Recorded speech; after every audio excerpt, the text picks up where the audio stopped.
everybody. Thank you for joining me here on Messy Girl Crafts. My name is Ashley. If you're new here, welcome in. If you're a returning subscriber, welcome home. Today we are going to be finally, what is it? Well, I'm filming this today on the May 18th. We are finally on May 18th doing a whip and chat with my Ivy Dolamore canvas for the Ivy Dolamore DP Along 2025. My whip is the Tea Party. It is from Diamond Art Club. That is the only diamond painting company that I'm aware of that licenses Ivy Dolamore's artwork. So I'm going to be doing this canvas today. I've actually gotten a decent amount done on it. I know I really haven't been showing it off too much on YouTube. I did post some updates on Instagram. If you're curious and you want to follow along with like daily updates about my whips and what's going on, definitely check out my Instagram. It's linked below in the description box. But anyway, I have been working on this canvas, but like May has really just thrown the kitchen sink at me. So it's been touch and go, but I'm very excited to whip on this with you guys today while we just hang out, chat, catch up on life. We're going to do a diamond painting tag that I was tagged in, which I'm really excited about. And so, yeah, we're just gonna have a lot of fun today. So the first thing I wanted to do before we just get right into this whip and chat is I wanted to actually take you closer to the canvas and show you the unhinged level of work that I've done. So normally when I work on a canvas, I work top, left to right. I'm a left-handed person, so I like to work my way left to right. So that way my arm is resting on the finished part of the canvas and not on the sticky part of the canvas. That's how I typically like to go through things. But I did my first square of this canvas. Perfect little square, normal, nothing weird, top left. And then I just started like thinking about enhancements and I'm like, okay, where do I want to enhance things in this diamond painting? And then I was like, well, maybe before I get too far along in this diamond painting, I need to start looking at what enhancements I have on hand and then decide if I need to order anything. Because this canvas was only charted with, I think 4, let me see. Yes, there's only 4 ABs charted in this canvas. So I was like, we need to put fairy dust everywhere, just absolutely everywhere. So I went ahead and looked through all of my spare drill storage. I looked through my Diamond Art Club enhancement drills that I purchased separately. I was just like, let me see what the maximum amount of things I have at hand. And then if I feel like I still need to buy something, I will. I'm not gonna lie.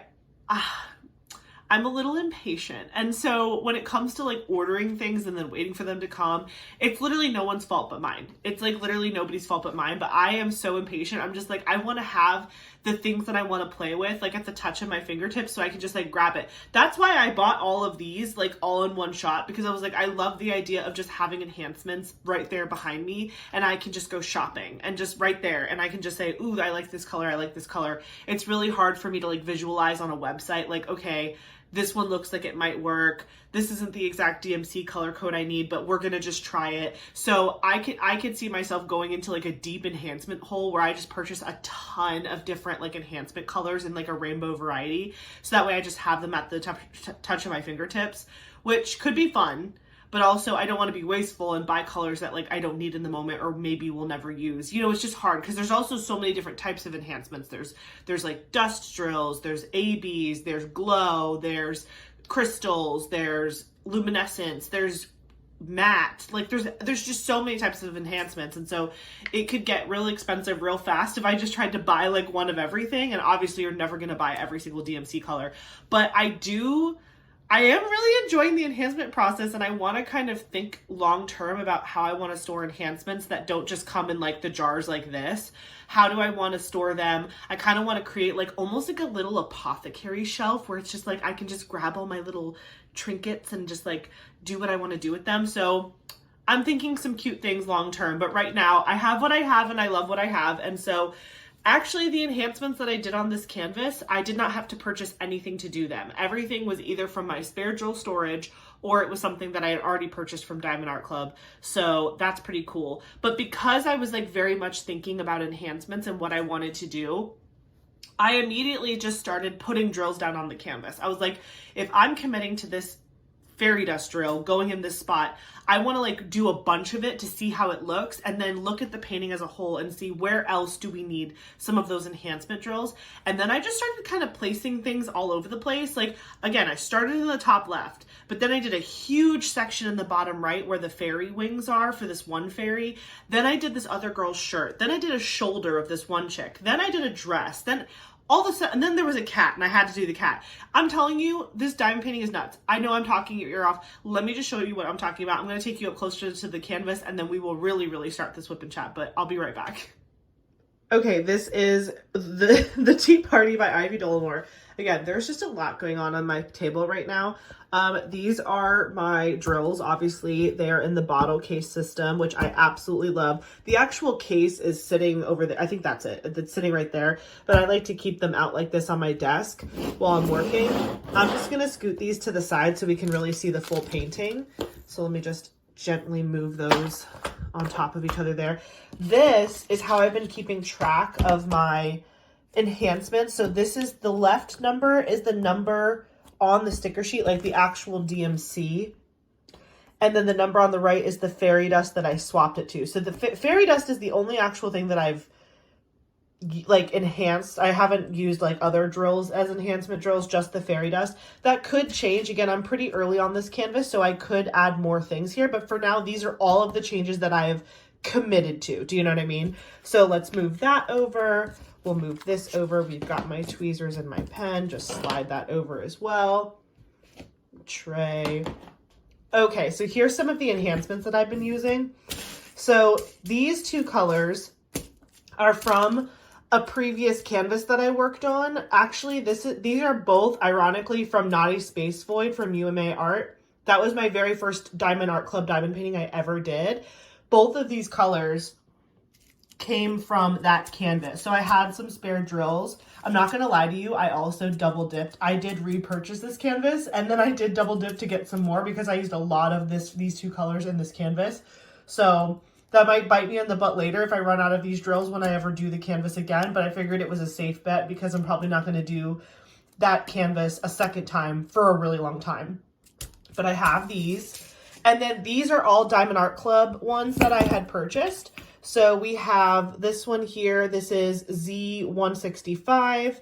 And then you can see I kind of used that here in the shoulder. That's all fairy dust in her shoulder up in this little highlight area. I used it there. That's actually the only place. This color doesn't appear a lot, so I think that's the only place I've used it. Here we have, what is this? Z3743. And this one, what did I here? Let me grab my thing. What is that? Z743. That one was 3727 J. Oh, that's right. So it's a little bit in the wings here. By the way, can we just like look at this? It is so, these wings are so pretty. Look at, this is all of that one from the UMA Art one. This is this color. It's like all in here. The wings took up a lot of this fairy dust. It's in here, all next to the AB. So the AB was already charted. This AB drill that you see, it was already charted, but then I just added the fairy dust next to it. And I think it looks killer. It looks even better in person. I know it's hard to see through the camera. This one was actually supposed to be this symbol here. Okay. And that one, I just put it all in here. It's like this pretty purple paint color. And I just added that everywhere. This one, what is this? Z155. This, I remember, was the letter G. So some of the colors in the canvas had a 1-to-1 match. Like this was a 1-to-1 match. 165, 165. 155, 155. So that was kind of the first thing I did was what can I get a 1-to-1 match on? And then where does it fall on the canvas and how can I enhance it to make it beautiful? So I did this huge bottom section here. I started with just the wings and then I did some of the grassy part too, just because I didn't want to keep sticking my fingers in it on accident. Then I just was like, what if I just started diamond painting just the fairies and the witches? So I literally did just her. You can see I stopped right at like the edges of her outline. And it's actually really cool. Like I really like the way it looks. Look, I did her arm, but then I stopped and I didn't do this part. And I even left the little hole in her hand. It's just been really fun to do it this way. I don't know what possessed me. Oh, look, I did the cat. I just did the little baby kitty. I didn't diamond paint anything else. I accidentally did her fingernails, but that's fine. But I just did the baby kitty. I did this window up here. This is also fairy dust right next to the charted AB drill. That looks super cute. Over here, oh wait, did I do a girl's shirt over here too? Oh yeah, I did. So this is also a spot where this one shows up. This was not charted. This was just a normal drill, and I made it fairy dust because I just thought it would add just a little bit of sparkle to her top. Same thing over here. These are fairy dust drills. It just added a little bit of sparkle to her top. And this number 3 is all going to be AB drills, so I think that's going to look really good. This one, I am doing her wings. I put a lot of special drills in her wings. You can see this purple color that's fairy dust is this one. This one here. So this was originally charted to be a normal, like regular color, and I just made it fairy dust. And then you can see there's a couple ABs that were already charted. So this is looking fantastic. This is where I started doing her dress. And look, I'm even doing it where I don't diamond paint anything that's not her, right? Like this is part of her dress. I skipped over the part where it's the chair that this girl is sitting in. I don't know why I'm acting so unhinged with this painting, but I am having so much fun diamond painting like little objects. You know what I'm saying? Like, so I'm probably gonna finish working on her today during the whip and chat just because I've been working on her a lot recently and I have most of her skirt done. So I'm just gonna work my way up and do her arms and her top and her head and the rest of her wings. And then I'll probably do her. I don't know. I'm just really liking doing just like, do you know what I'm saying? Like, look how cool it looks when it's just her that's done. And then I still have to diamond paint the rest. Obviously, I'm going to finish the painting and I'm going to diamond paint everything. But I just have been having a lot of fun doing that. Oh, and then here's where I started. I just did this corner and then I proceeded to lose my mind. So I did complete my first square. Then I jumped over here and did the wings. Then I did all of these little enhancements on the rest of the canvas. Then I came back and I just did her. I did this window, and then I started doing her, well, then I did the kitty, and then now I'm doing her skirt, and I'm going to work my way up. So I don't know. I'm having fun just being super random with this canvas. I don't know why. Is it going to be a new way that I do things? Absolutely not. Absolutely not. But I'm just having fun. I'm just having fun and I'm going with the flow, and May has really been a really crazy month. So it's been kind of fun to just do things haphazardly and like however I want to do them. So yeah, that's where we're at. So I will bring you back to our normal whip and chat style and we will work on this lovely pink fairy over here. So I'll see you in a sec.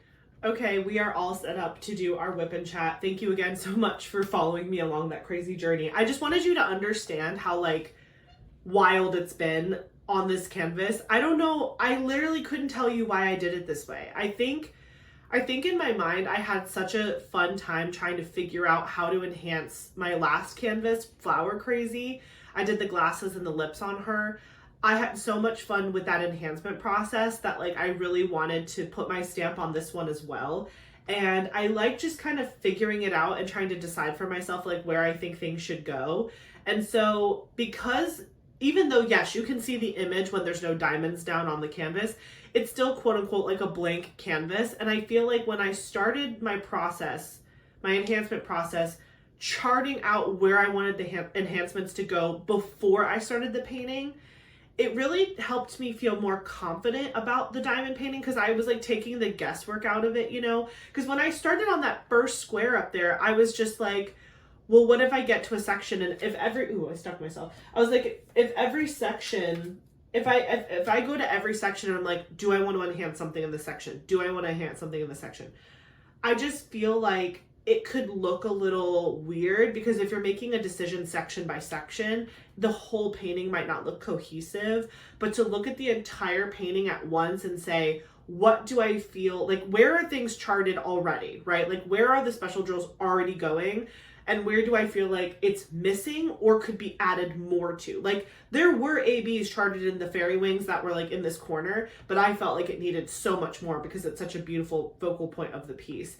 And so I kind of like that methodology and I'm probably going to continue to try to do that in the future. This is my first time enhancing like this much. The other one was like child's play compared to what I've done so far to this one. Like that one I did glasses and lips. This one I'm doing like wings and t-shirts and windows and other things. Like I feel like this one was like more of a stretch for me, but I'm actually really liking the enhancement process, and I like charting it myself. I know that there are like enhancement kits out there that you can buy where it's like pre-planned for you, but I kind of like figuring it out and like what works for me, what doesn't.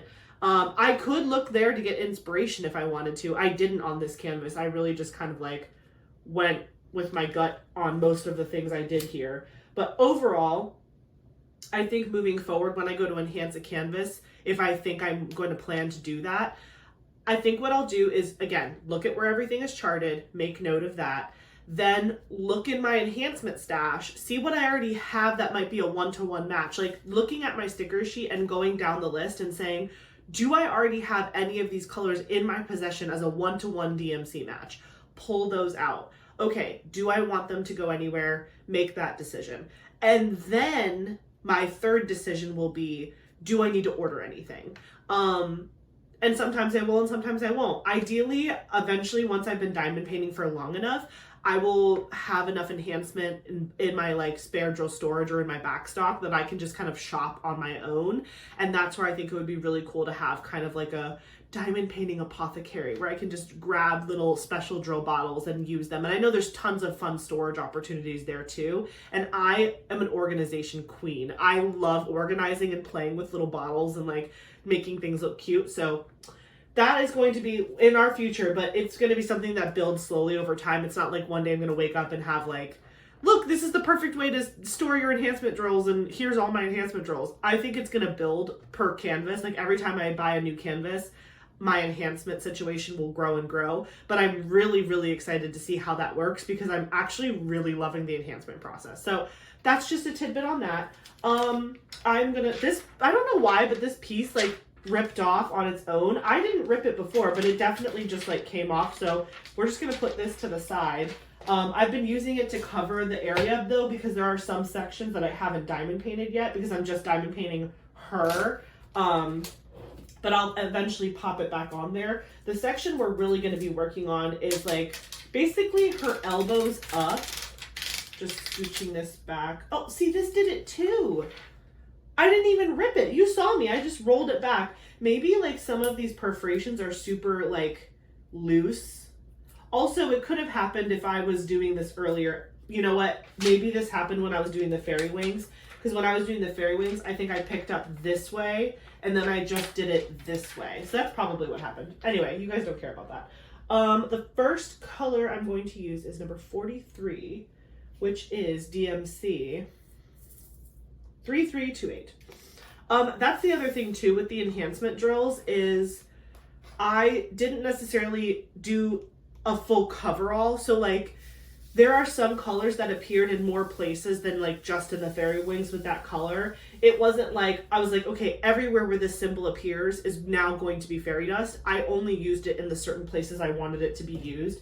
I'm not just doing like a 1-for-1 swap where it's like, okay, now everywhere that has this symbol on the canvas will be a fairy dust, because I think that will look not as intentional of a placement. Do you know what I'm saying? Okay, so I know I didn't really talk about it because I feel like I use the same stuff every time, but this is my Peachy Keen pen. In case this is the first video you're seeing, this pen is absolutely incredible. This pen is from Peachy Keen on Etsy. I got this from her during our mini DP Madness event in March. And then this is a Bijou Bliss tray. They're my favorite diamond painting trays of all time. And this is their like magic potion tray. Super cute, and it's magnetic, and it has a magnetic stopper as well. And then I'm using glue dots in my single placer and Tracy's DP World putty and my multi-placer. The putty that I'm using is the mini cookie scent. It's like, I think it's called homemade cookies or baked cookies. I can still smell it. It smells delicious. But like, it was these 3 little like Chips Ahoy looking cookies. It was so cute. So that's what's in my pen. And we already talked about enhancements. So I think we're good to go. Okay. So what am I doing again? I already forgot. 43 is the upward symbol. Okay. So I figured I'd start off with giving you guys some life updates. And then we'd move into diamond painting updates. Then we'll do the DP tag that I was tagged in, which I feel so bad about, by the way. I was tagged a while ago, but then everything happened with my father-in-law and it just really derailed everything. So it's a little bit late, but I hope that you guys still have fun listening to my answers to this tag, and feel free to do it yourself. And then after we do the tag questions, then we will do a question of the day. I brought our book out. We haven't done a question of the day in a while, so we'll do that. And then we will wrap up this video. So without further ado, life updates. Okay, Peter, Eric's stepdad, my father-in-law, the person that was in the hospital that you guys have been like so kind and sending so much love and prayers about, he's home. He got released from the hospital on Friday. It's currently Sunday, May 18th. So this past Friday, he got released home. And, you know, my mother-in-law, my family, we're all just so in awe of the fact that, like, he went from being told 6 hours to live to, like, he's literally home in his bed. Two weeks later, this happened 2 Sundays ago that he had the heart attack. And so it is just like, wow, the power of like positive thoughts and prayers is real. And again, I know if Eric were here, he would say it too, but thank you so much for sending so much love our way and just continually praying for him and sending positive thoughts and like thinking of him and commenting about him. And we told him, we were actually able to speak to him the other day. Like, it wasn't the day he went home. We talked to him on the phone like Wednesday or Thursday last week, and he sounded super weak and tired, obviously, but he was just like, you know, I know you guys were there and I'm so sorry you had to drive down. I'm like, what are you saying? Like, we would have been there no matter what. Like, he would have been there for us. And he's like, I know, it was just so crazy. And he's like, I just feel so weak, but I have a lot of recovery to do. But he said, he was like, I have the fight in me. He's like, I'm going to get better. Like, he is very positive thinking, and he's been saying a lot of like good things that you want to hear people say when they've made it through something like this. Is like, he's like, I'm going to work on my physical therapy. I'm not going to give up. I'm going to stay positive. And we're like, yes, good. All of those things. He's a fighter. He's totally a fighter. And he's gonna kill it. And he has a huge support system back down home, us here, like everyone. Like, he's got so many friends and family that are rooting him and cheering him on. It's gonna be great. He's doing great. But I'll keep giving you guys updates as I get them. But pretty much the end of it is that he was in the ICU. He still had a couple things in him. They took those things out. He went into a step down unit for like maybe 2 or 3 days, like not very long. And then they were gonna put in a defibrillator in his heart, but then they decided they want to try to avoid that. So they gave him like, I guess it's like a vest of some sort. I've never actually seen it, but a lot of people have told me that they're familiar with these things. It's like a vest that you wear for a couple months, and it basically is like a fail-safe device where if your heart starts to have like an arrhythmia or something again, it shocks you. So that way it like helps your heart. It's basically like you're walking with a pair of paddles like at the ready to just like, you know, but it's like you're wearing it like a vest. I'm just like, you know what, whatever. He's probably not going to love wearing the vest. He probably is going to feel it's uncomfortable and bulky, but hey, it's a life-saving device and he's going to wear it. So, and better than having to get a surgery where you end up having to get like a battery replacement every year as an outpatient surgery. That still could potentially happen, but right now they're really hoping him wearing the vest will like help avoid that in the future. Lots of medical things, don't really understand all of them, but that's the update that we kind of got from Eric's mom. So thank you again for all of the positive words and kind thoughts and everything that you guys have been sending our way. Continue to keep him in your thoughts and prayers, and I'll just keep you updated if anything big happens. But overall, he's home, he's on the mend. He got to be home for his birthday. That was our big hope. His birthday is this coming Friday, so for you guys in a couple days. And we were just praying so much that he could be home for his birthday. And so he is going to be home for his birthday, which is huge. So the power of prayer, people. What else is going on? I feel like this week has been a blur. Oh, I was going to update you guys on like work stuff a little bit. So work has been actually really good. Yes, day-to-day work has been good, but I do have a work update that's kind of like a womp. So the new girl, she's killing it. Literally, we're caught up. Like, I was doing what her job is on top of my job for like 7 months pretty much as long as I've been diamond painting on YouTube, because the person we had in that role before left. I started my channel, and then I can't even believe that I chose to start my channel while that was happening at work, because I was like mega stressed out. But like literally, as long as I've been a diamond painter, I was basically doing that role on top of my role. And we were obviously getting like behind because I was doing it by myself, and I was like trying to figure it out. This girl literally, and I think this is like her 3rd week with us, we're caught up. We've processed applications, we're caught up. We still have to like send decisions and do other things. Like we're not fully like, she's still training, right? Like I still have to like double check her and talk with her and whatever. But like she is doing so well, and that has just taken such a weight off of my chest. Like I can't even tell you.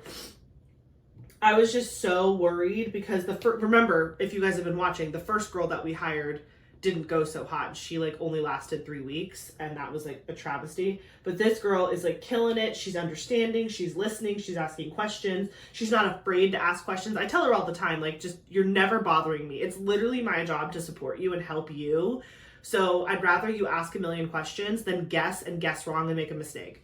Right? Like that's my thing. It's like, I would rather not have to clean up a mess. I'd rather you ask me to show it to you step by step 100 times until you feel like you understand it. So that way there's less opportunities for like human error, because we're dealing with people's emotions. Like we're telling students if they are or are not getting into nursing school. And if we mess up or we say something wrong, that could like really upset somebody, or like maybe we say like you got in or you didn't, or whatever. I just don't want to. It's a very sensitive, delicate job that we have. And I am just very, very cautious about like letting people fly solo until they feel extremely confident in doing so. And she's been great. So we're catching up at work, which is good. We're about to go into the summer months, which tends to slow down. It's not dead. Our job is never done in admissions. But it's the slowest of the 3 semesters. So my world, my life, it basically plays out in semesters. It's fall, spring, summer, August, January, May. Those are the start dates and whatever, or months. And so like my life, I live like 3 semesters at a time. Some people live their lives in like the quarter system. Some people live their lives by fiscal year. I think a lot of it depends on what kind of job you have. But for me, I live my life like a college student, where everything is about like, oh, well, what semester are we in? Or the end of year is like May. You know what I mean? Like obviously December is the end of the calendar year, but even the way that I have to report data for my job, it's so aggravating. Sometimes it'll be like, oh, we want you to give us the data in calendar year, January to December. And then other people, for different reports and stuff, they'll be like, we want academic year, which is August, fall start through summer. And then others are like, I want fiscal year, and our fiscal year starts over on July 1. So it's just like, can we all not just pick a method and stick to the method? But it's fine.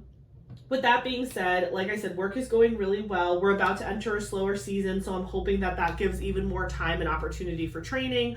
And also, once I have like mostly hands off with this girl, I am so excited to get back to the stuff that I like to do in my job. Like big thinking, planning ahead, trying to make our systems operate smoother, clean up. Oh my gosh, we use Box to store all of our like documents and stuff. Like that's like our like cloud storage for like documents, PowerPoints, Excel spreadsheets. Like that's like our storage essentially.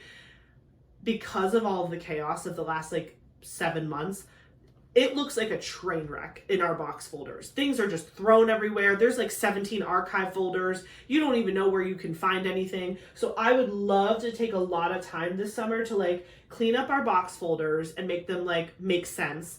And then also I would love to tackle our website. Our website is like, it's okay. It gives you the basic information you need for some of our programs, but some of the other programs, there's a lot left to be desired. And I think that if the website was better, our recruiters would get less emails. And so again, I haven't had time to do those types of projects because I've been so focused on just doing the work that now once this person is like more trained up and feels like they can kind of fly on their own, I'm then going to be able to redirect my attention to those projects that honestly would make a huge difference for everyone's quality of life at work, but I just haven't had time to. So those are some of my summer projects that I'm looking forward to doing. I'm also really trying to be better about like consistent data reporting. Like with admissions, like I just said to you, there's so many different ways that you can break up data. And so I'm trying to make it to the point where like after every cycle of admission, like every program that we admit some students to, I want to have like a comprehensive list of items that I report out. Like it's like one big report per cycle, because that way you have the building blocks you need and the data that you need to build any sort of report you want. So if let's say there's like 3 undergraduate programs in a year that admit, you have like a report that you build just for that one particular cycle, like fall 25, spring 26, whatever it is. And it's repeatable data. It's all the data for all the questions that anybody asks you about these people, right? Because I've been at my job for 9 years now. I actually just had my 9-year work anniversary May 9th. So shout out to me for working for 9 years at the same place.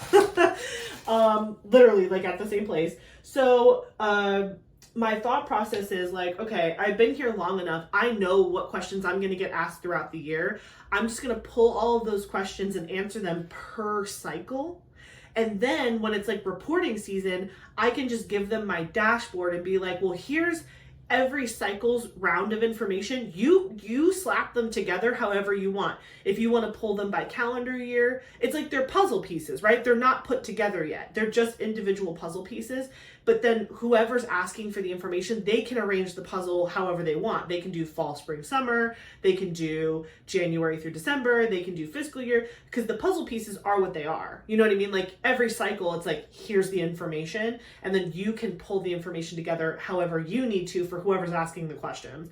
I know that's like a lot of shop talk, but some of you guys have mentioned you like talking about work with me. And so I thought I'd just give you that update. Is those are like my 3 things that I really hope to work on once my new girl is more confident on her own. She's doing a great job, but I'm still obviously doing a lot of double checking. I mean, oh my God, she's been here for 3 weeks. But I'm hoping to get to that point where I can really focus on like upgrading our website so it's more comprehensive for prospective students.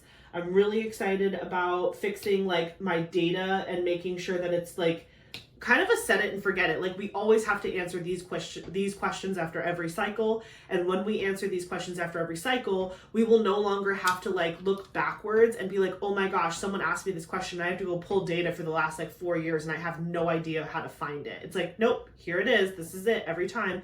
If it's not on this report, we don't know the answer, period. Like that's just how it's going to be. And then also just cleaning up our organization and our box folders and stuff. And I think that that's just going to make, again, everyone's job so much easier and more like just quality of life updates and things like that. So that's what's going on at work. The thing I was going to say that was kind of like a womp womp was because of just everything happening with the government in Florida, there's a big push for like back to work, in person, post-COVID, all that stuff. And so at work, they're really stressing people coming back to the office.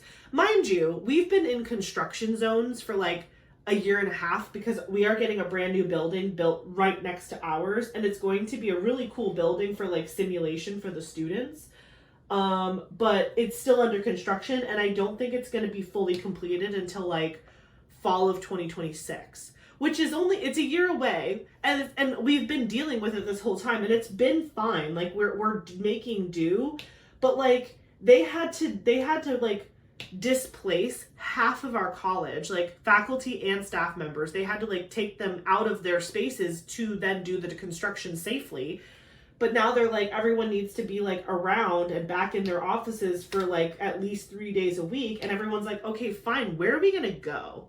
Like my team has a space, but I'm just thinking of all the other people where they're like, literally, where do you want us to go? Where would you like us to physically be there? Like, what is the point? And so I'm luckily, this has not impacted the, like how I'm doing my 4-10 work week. We're still able to opt into that alternate work schedule, which I think is great. So I'm still working 4-10. So I work 4 days a week for 10 hours a day. Previously, I was working 2 days on campus, 2 days remote, and then I had my off day. Starting in July, I'm going to have to go onto campus 3 days a week and then be home for 1 day and then have my 1 off day. I'm not happy about it, guys. I'm really not happy. I get that, like, technically I work for a student facing department, but like there are some, I think that it's silly to do blanket rules when not everyone has the same job. Do you know what I'm saying? Like, I 100% agree that people should need to be in person if they have roles where students or others will need to interact with them in person. Like 100%, fully agree to that. But if you have a job that doesn't require that, I just don't see why, like, people are like, you need to be there and like your butt needs to be in a seat. Why? So you can hop on a Zoom meeting or a Teams meeting with me? That's so silly. We're literally sitting in offices like 2 feet away from each other and you're calling me on Teams. Like, if they're gonna force people to be on campus, like in my mind, then you need to force people to stop using Teams as a crutch for meetings, because I like it. Don't get me wrong. Like, I love Teams. I love, because you can share your screen and people can see things a lot better. You can record meetings. So you, like, if you don't forget things, take minutes, whatever. I absolutely love virtual meetings, but I'm just saying, like, if you're gonna make everybody like get dressed in the morning, drive through traffic, park, get there, to what? Suffer in your cubicle for 8 hours and then go home and then come back the next day and do it when you literally spoke to nobody in person that whole day. That just seems so like such old school mentality and not productive at all. Hate to say it, but it's, again, but I feel like that's different if you do have a job that requires a lot of face-to-face interaction with other people. Like, I just think that not all jobs are created equal, and I don't think it's fair to just shove everybody in a box because they just want a presence. Do you know what I'm saying? I just think that that's ridiculous. Especially because nowadays, especially with the kind of job I have, people don't, like, prospective students and families, like, sure, they're going to want to tour campus and there should be someone there to like greet them or whatever. But if they just have like questions, they're sending an email, they're setting up a meeting virtually, they want a phone call. They don't want to come to campus either. They don't want to drive here, figure out how to pay for visitors parking, fight with traffic. Now they can't find your room or your building or your office location. Like, Teams is so, like, virtual meetings are so easy, and it honestly makes you so much more accessible. We have so many more conversations now with people out of state than we ever did before because we're accessible to them now. It's like normal for us to hop on a call or a meeting. You know what I'm saying? Anyway, I'll get off my soapbox about it. But starting in July, I'll have to be on campus 3 days a week, which is kind of a bummer. But I was already doing 2, so now I'm going to do 3. I know 1 day is not that big of a deal. I know some of you probably have to go to work like 5 days a week, fully in person, and it sucks. And I'm so sorry if that's not what you like. Some people love that. Eric is the type of guy who actually does like getting dressed and going to work and like putting on the suit and the whole thing. Like, that brings him pride. For me, no. Put me in a t-shirt and shorts. My cat's sleeping at my feet. My like, I can go downstairs and like make myself a real lunch with my oven. You know what I mean? Like, that's me. But and on top of that, I feel more productive when I work from home because I'm locked in and I don't have people just walking up to me and like wanting to talk about the weather. Because let's face it, when you're in the office, there's like office banter. You're catching up with your office friends. You're chatting. You're walking over. Someone walks past your office and then all of a sudden 30 minutes has gone by and you've missed a meeting and you're like, well, okay. That's just an office environment also has its disadvantages, and I feel like people don't realize that. Some people, not everybody, but some people truly do focus better when they are in that quiet space uninterrupted. Me. But it's fine. It's fine. I'm going to do just fine. Do I think I could go back to working like in person 5 days a week? I don't know. I don't know. I really couldn't say. I hope that it doesn't get to that. I really hope that that's not the direction we're going. Obviously, I have to financially support my family, and Eric and I, like, both of our jobs, like, let us live the life that we live. Like, we're able to, like, have the things and do the things that we like to do because we have created careers for ourselves that bring in an income that allow us to do that. But then at one point you have to kind of weigh out what's more important, money or my peace and my happiness. And I don't think I'm in the space of not being happy yet. I definitely don't think that. Is it a bummer that I have to go in an additional day? Yes. But I'm not unhappy. I love my job. I love what I do. I feel like I'm making a difference. But I think that if I was ever forced to like go back to that corporate 9-to-5 type feel, I've been working from home since 2020, since everything went down. And my mental health and wellness has just skyrocketed. And I think it would be such a disservice to force myself back into a place where I just felt like a rat in a wheel. Do you know what I'm saying? Like, I just am so, I'm too much of a like creative for that. It would really like kill my soul a little bit.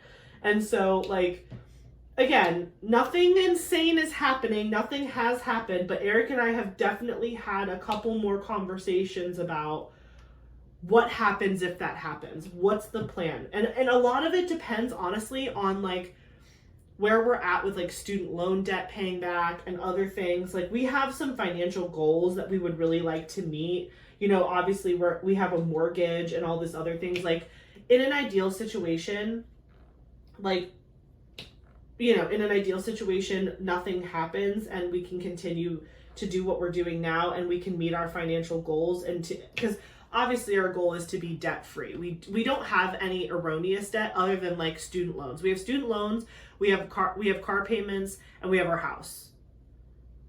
That's it. That we don't have like, you know, major credit card debt or hospital bills. And again, my heart goes out to any of you guys that are dealing with that stuff.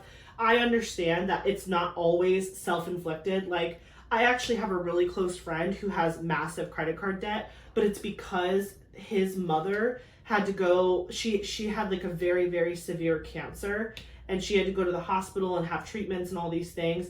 She's in remission. She's a miracle. But like, because she like did not have the funds to pay for any of that, he put all of those medical bills and things like on his credit card, and him and his wife were having to like pay that down. And like, but they did it for his mom, and his mom is alive, and it's like a miracle. But also now they're having to deal with that decision of like, we're going to put her in the best care possible, but now we're going to have to pay all these bills. I'm sure eventually, now that Peter's home, like a bill's going to come in the mail for that. And like, I'm pretty sure they have really good insurance, but you know, he was in the hospital in the ICU for 2 weeks. He was transferred between hospitals. He like went from one hospital to another, and he had all these very expensive machines helping him stay alive. So I'm sure that's going to be an expensive hospital bill, but luckily I think that they're in a financial place where it'll be fine. But it's just like, it's so awful to be in that type of debt. And so Eric and I, again, are very fortunate that we have like tried our best to be financially responsible. And we're at a place where our debt is pretty, like, I don't want to say normal, but like, again, student loans, a house, cars, whatever. We don't really owe anything else bigger than that. And so if we could get some of those things to go away while we're young, that would be so great. And the way we do that is by continuing to work at these like jobs that we've created for ourselves where they do pay us like a good wage. And so I really am struggling with that internally of like, again, I need to have this job to pay my bills and to meet my financial goals, but also I don't want to be suffering every day doing it, because like, what's the point? At the end of the day, we all die, right? And I know that's so morbid, but that's just how I am. Like, I'm a very like logical person. I'm like, at the end of the day, I think, oh my gosh, I remember watching one of Kara's videos, the principal painter. She did a office hours, like a, whatchamacallit? A principal's office hours video where she talked about your dash. And like on a tombstone, it'll say like, you lived from this year to this year, and there's a dash, and it's like, how did you spend your dash? It was very impactful. You should definitely go subscribe to Kara's channel and watch her office hours video. They're so good. There's like 2 or 3 of them at this point. I treat them like church, I swear to you. So she was talking about like, how do you live your dash? And like, that's what I'm thinking about for me right now is like, do I want to spend my dash like, not suffering, that's dramatic, but like not the happiest I know I could be, you know what I'm saying? And I know this is like way deep for no reason, but that's just kind of where my headspace has been at. And Eric and I have been having a lot of conversations about that. And honestly, like, you guys have contributed to that conversation so much. Like, I've been having so much fun doing this YouTube thing, and I feel like it's just been such a fun time, and I feel creative and I feel excited, and I wish I could spend more time on it. I do, but I have a full-time job, and so I can't.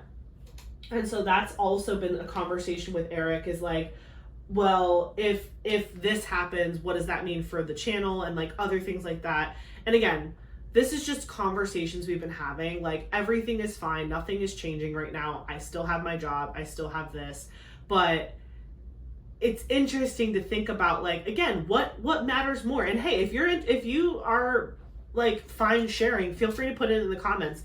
In a situation where it's like money and financial security over happiness, like, how do you make that decision? It's really hard. And I know a lot of people that have like small shops or personal businesses, they had to make that decision, and some of them did choose the happiness route, and they're like, no, I want to do something every day that makes me happy, even if it's me making less money and I have to live on a tighter budget. I'm living every day to the fullest and I feel joy. But then you have other people who grew up in a financial struggle and they're like, I just can never imagine going back to that. Like, I want to be better than that. I want to be able to provide for myself or my family or whatever. I never want anyone in my life to feel the way I felt growing up, where I couldn't afford things, basic needs and things like that. So I know it's a very hard rock and a hard place conversation, but I'd be so interested to hear what you guys think about that. And again, these are all the things, this, just so you know, this is what my brain sounds like on a daily basis. All that happened was they said we had to come back to the office one more extra day a week. And that triggered this entire journey. I was like, boo! Like, my brain just went, boo. I'm a very futuristic thinker. So anytime, like, it's like butterfly effect with me. Like, the butterfly flaps its wings in my mind, or something, a pebble is dropped in the water, and my brain immediately starts thinking of the ripple effect. Like, my brain instantly goes into like hyper focused planner mode of like, I want to have a mental plan for how any of these scenarios could play out. If I stay, if I don't stay, how many more years am I working? What's this look like? My channel, that, like, my brain instantly starts like algorithming, like it's just like all the things that could potentially happen. And like how to prepare for those things. Like, it's kind of exhausting, I'm not gonna lie, but also it's just like, it's who I am. And I'm sure there's some people out there that are like that too. But anyways, that was a very long-winded update on how things are going at work. So long story short, new girl's doing excellent. And starting in July, I have to go back into the office an extra day a week, but I'm still only working 4 10s and I'm really happy about that. Another thing too is that, because of these changes, right, we're about to go into, like, well, not about to, in like 2 weeks, it's going to be June, which is absolutely insane. We're about to be in month 6, halfway through 2025. My brain is floored. My 6-month resolution, so to speak, because of all of these changes that are happening at work and like the timing and stuff, I've decided for me that I think I need to make it a priority to use more of my PTO at work. I'm just trying to see if there's any more of this symbol. Hold on. Am I missing it? I'm in the upper symbol, right? 43 upper. I think I did them all. I think I can change my color. Okay. Sorry, I just didn't want to keep going without thinking and then put it on the wrong symbol. Anyway, so my like 6-month, like, I guess, promise to myself or resolution to myself for like work is that I'm going to take more of my PTO.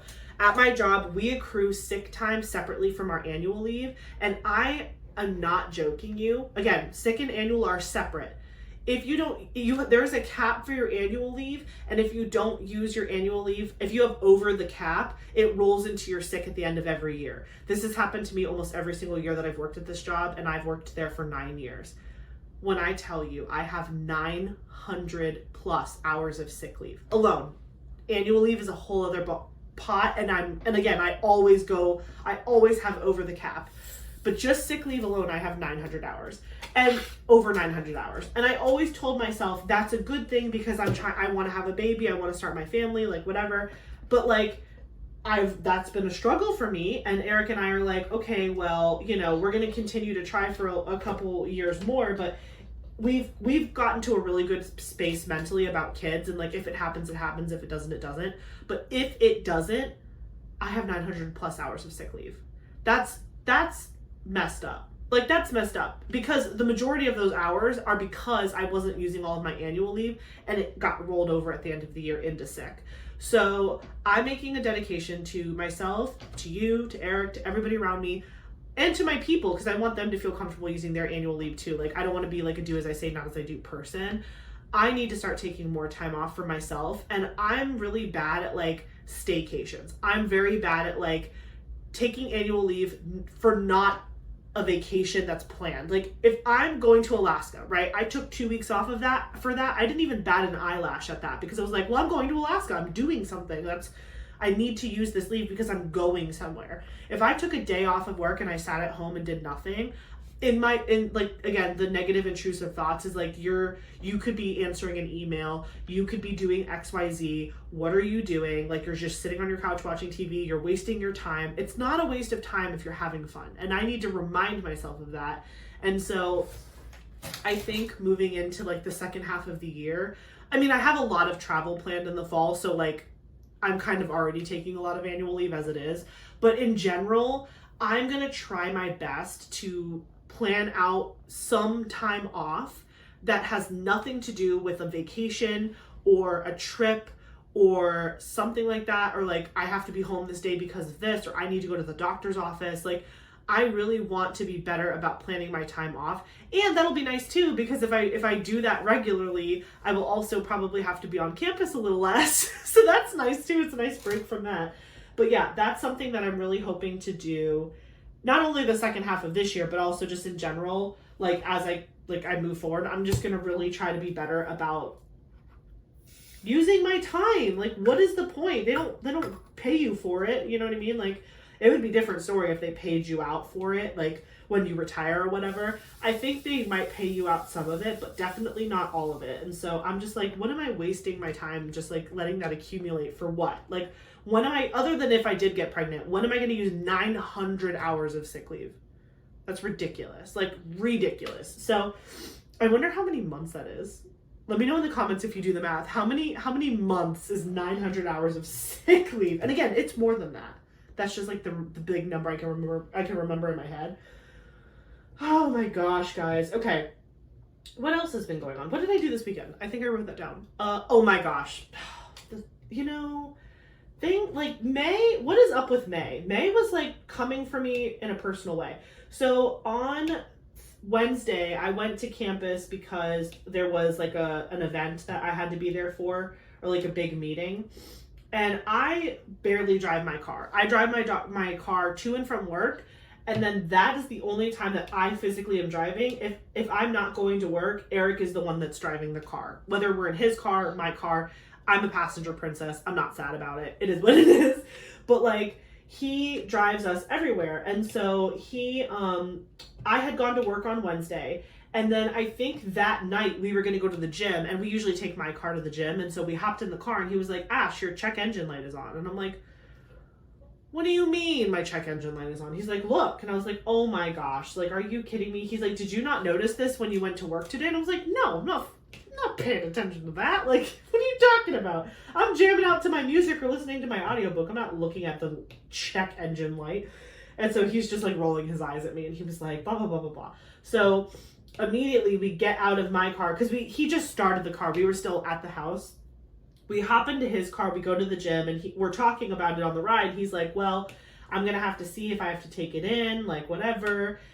I looked it up because he's super handy. So he was already like Googling all the things that the check engine light could mean on my make and model and year of my car. And he was like looking at Reddit subreddits and all these things and subthreads. And he was like, well, if it's this, it's going to be $1 million. If it's this, it's going to be $1,005,000. If it's this, it's going to be $1,000.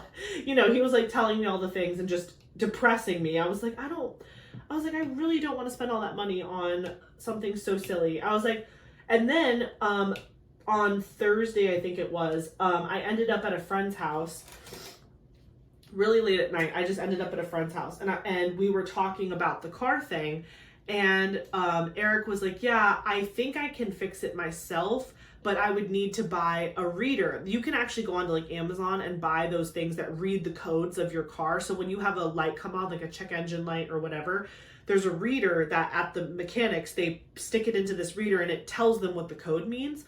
Eric was going to buy one of those for like $150 and like try to read it himself before taking it into the shop, because there are some cars where things like that happen to force you to take your car into the shop just so they can charge you for some crazy thing. So it's like, whatever. So again, thank God he's handy and he understands cars and all that, because I would waste so much money doing things I probably did not need to do. And I'm all for car maintenance, like changing your oil, changing your brake pads, like doing like new belt replacements. Like there are some things that really do help with the longevity of your car, even though they're expensive and annoying. But then there are some things that are just like, come on. Like really, like, I don't know, whatever. So we were at my friend's house and we were telling them about it. And ironically, like so in that relationship, the husband is more like me, where I'm just like, I'm just here for the vibes and I don't know what any of these buttons do. And then his wife is like Eric, where like they understand cars and they understand like the mechanics and the things. So we went to our friend's house and then she was like, oh, I have a card reader. Or like a code reader. I'll let you borrow it. She literally pulls out the box. It looks brand new because she kept it like all nice. She's used it before, but like she keeps her things nice. And I was like, you see, because he was like ready to go buy it on Amazon. And I told Eric, I was like, why don't you just post in like our HOA group? Hey, does anyone have one of these? Because that's such a thing that people just have. Like guys love to collect random tools and equipment that they might use one time in their life. And I was like, you can't tell me that in this entire neighborhood, there's not one like person who doesn't have this machine and can let you just like read the code really quick. And he was like, and then finally our friend had it. And I was like, you see, and he was like, yeah.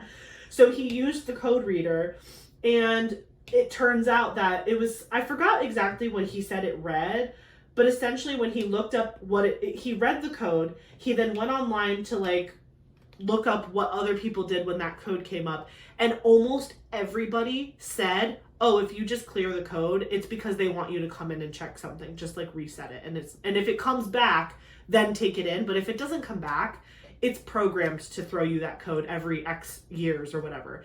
And Eric reset it and it has not come back. And I'm just like,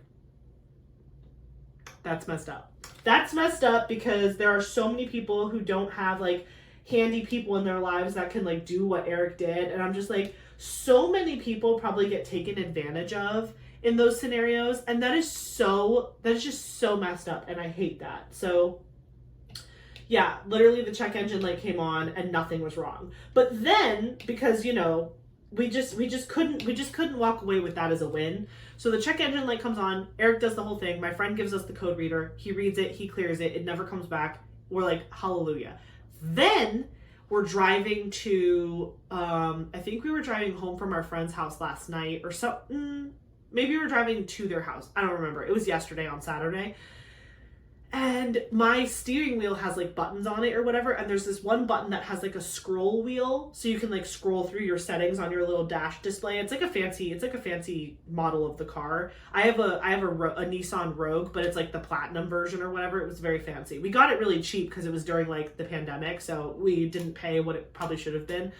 But anyways, the scrolly button where you like can hit OK and like select things in your menu, it was pushed in. Like it came off of its little, it got like, you're just supposed to scroll it, and I guess it got pushed into the steering wheel. So like it kept glitching things on the screen. Like it would go into a menu randomly while you were driving and you're like, I'm literally not even touching it. Or like it'll change a song on you, like if you can use it to like change your music if you're listening to music.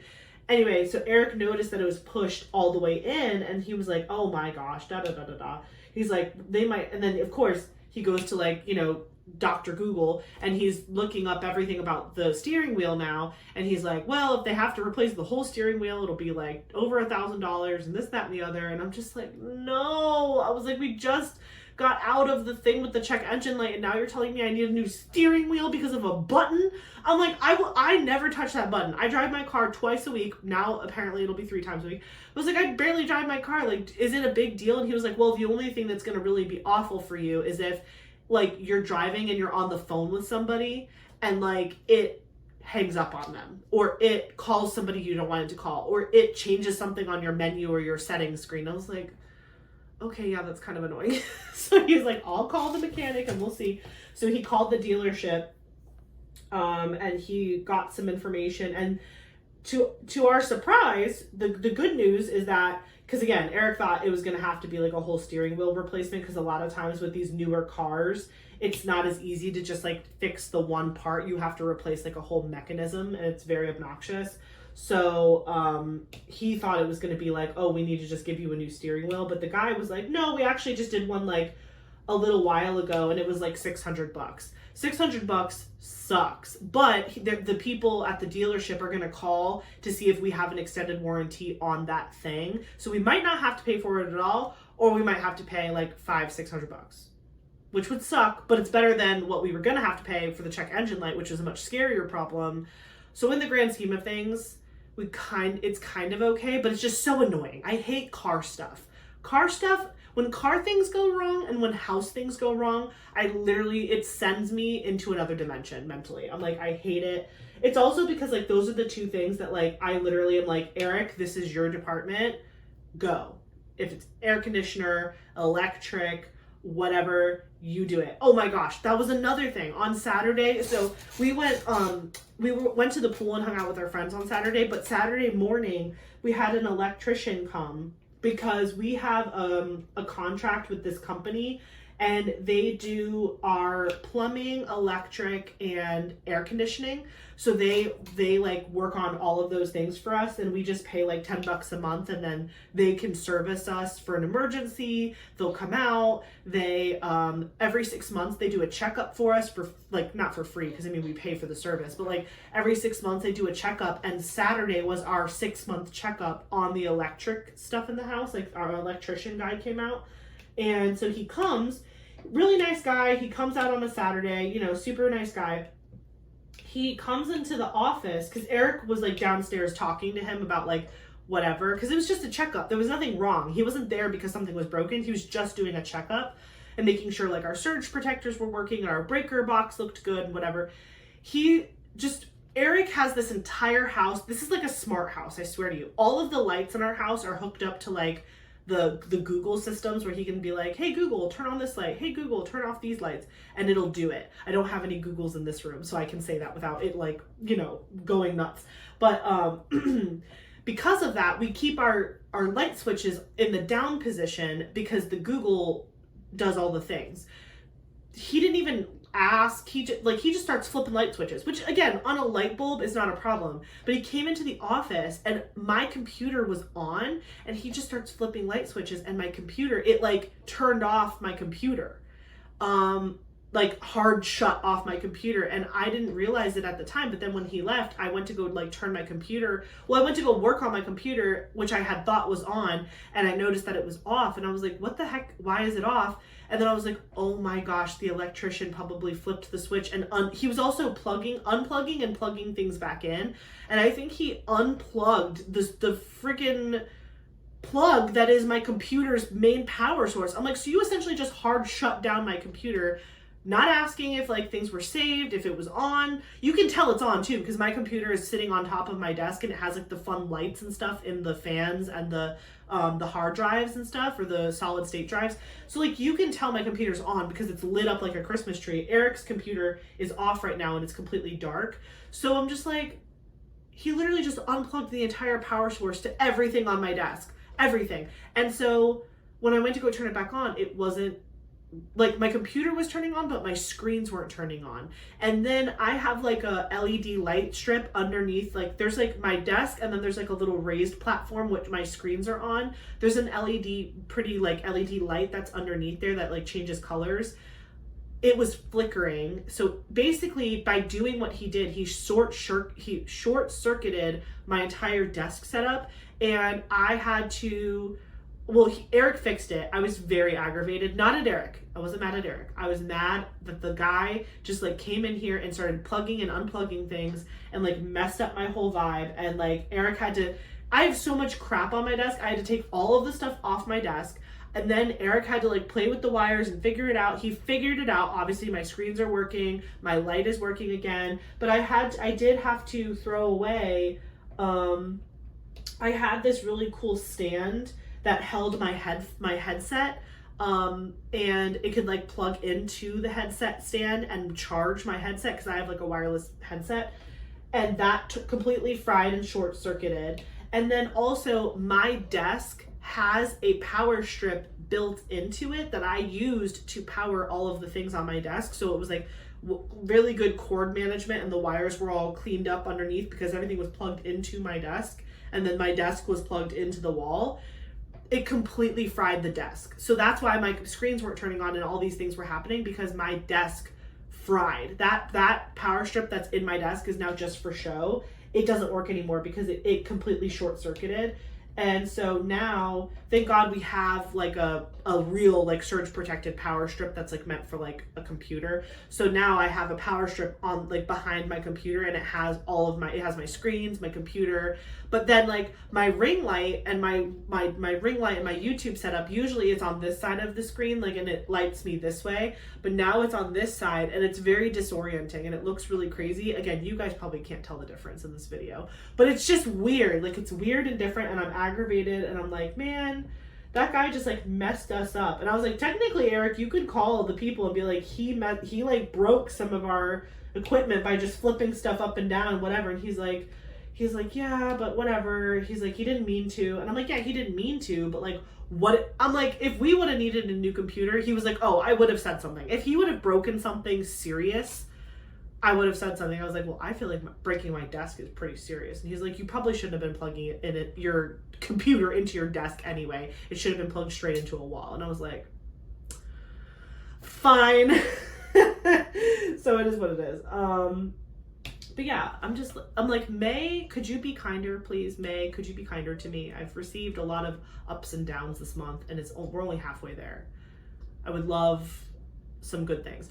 But I'm a positive thinker. So the whole car thing that I was telling you guys about, the positive spin to the car story is that when Eric called this morning, he called the dealership about like looking up the steering wheel and, oh, do we need to replace the whole steering wheel? Yes or no, whatever. The guy said, no, we actually just replaced just the button a while ago for this much money, but I'm going to call for you to see if it's covered on your extended warranties for the car or whatever.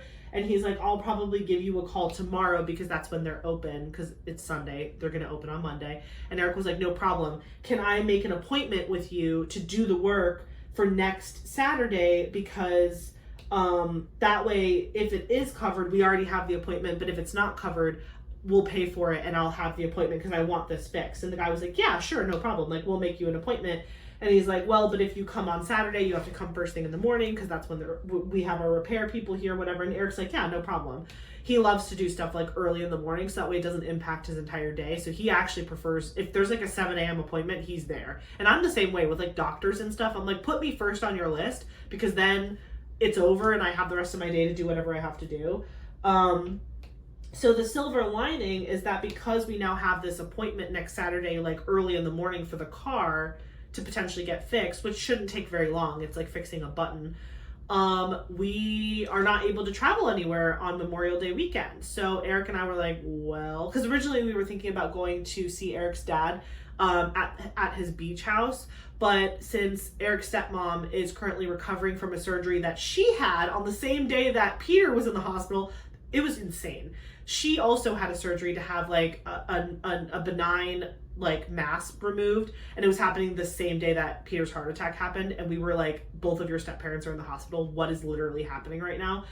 It was insane. Like I said, May has been nuts, but she's fine. Everything with her went perfectly fine, normal. She's recovering at home. She like was only there for 2 days. It went really well.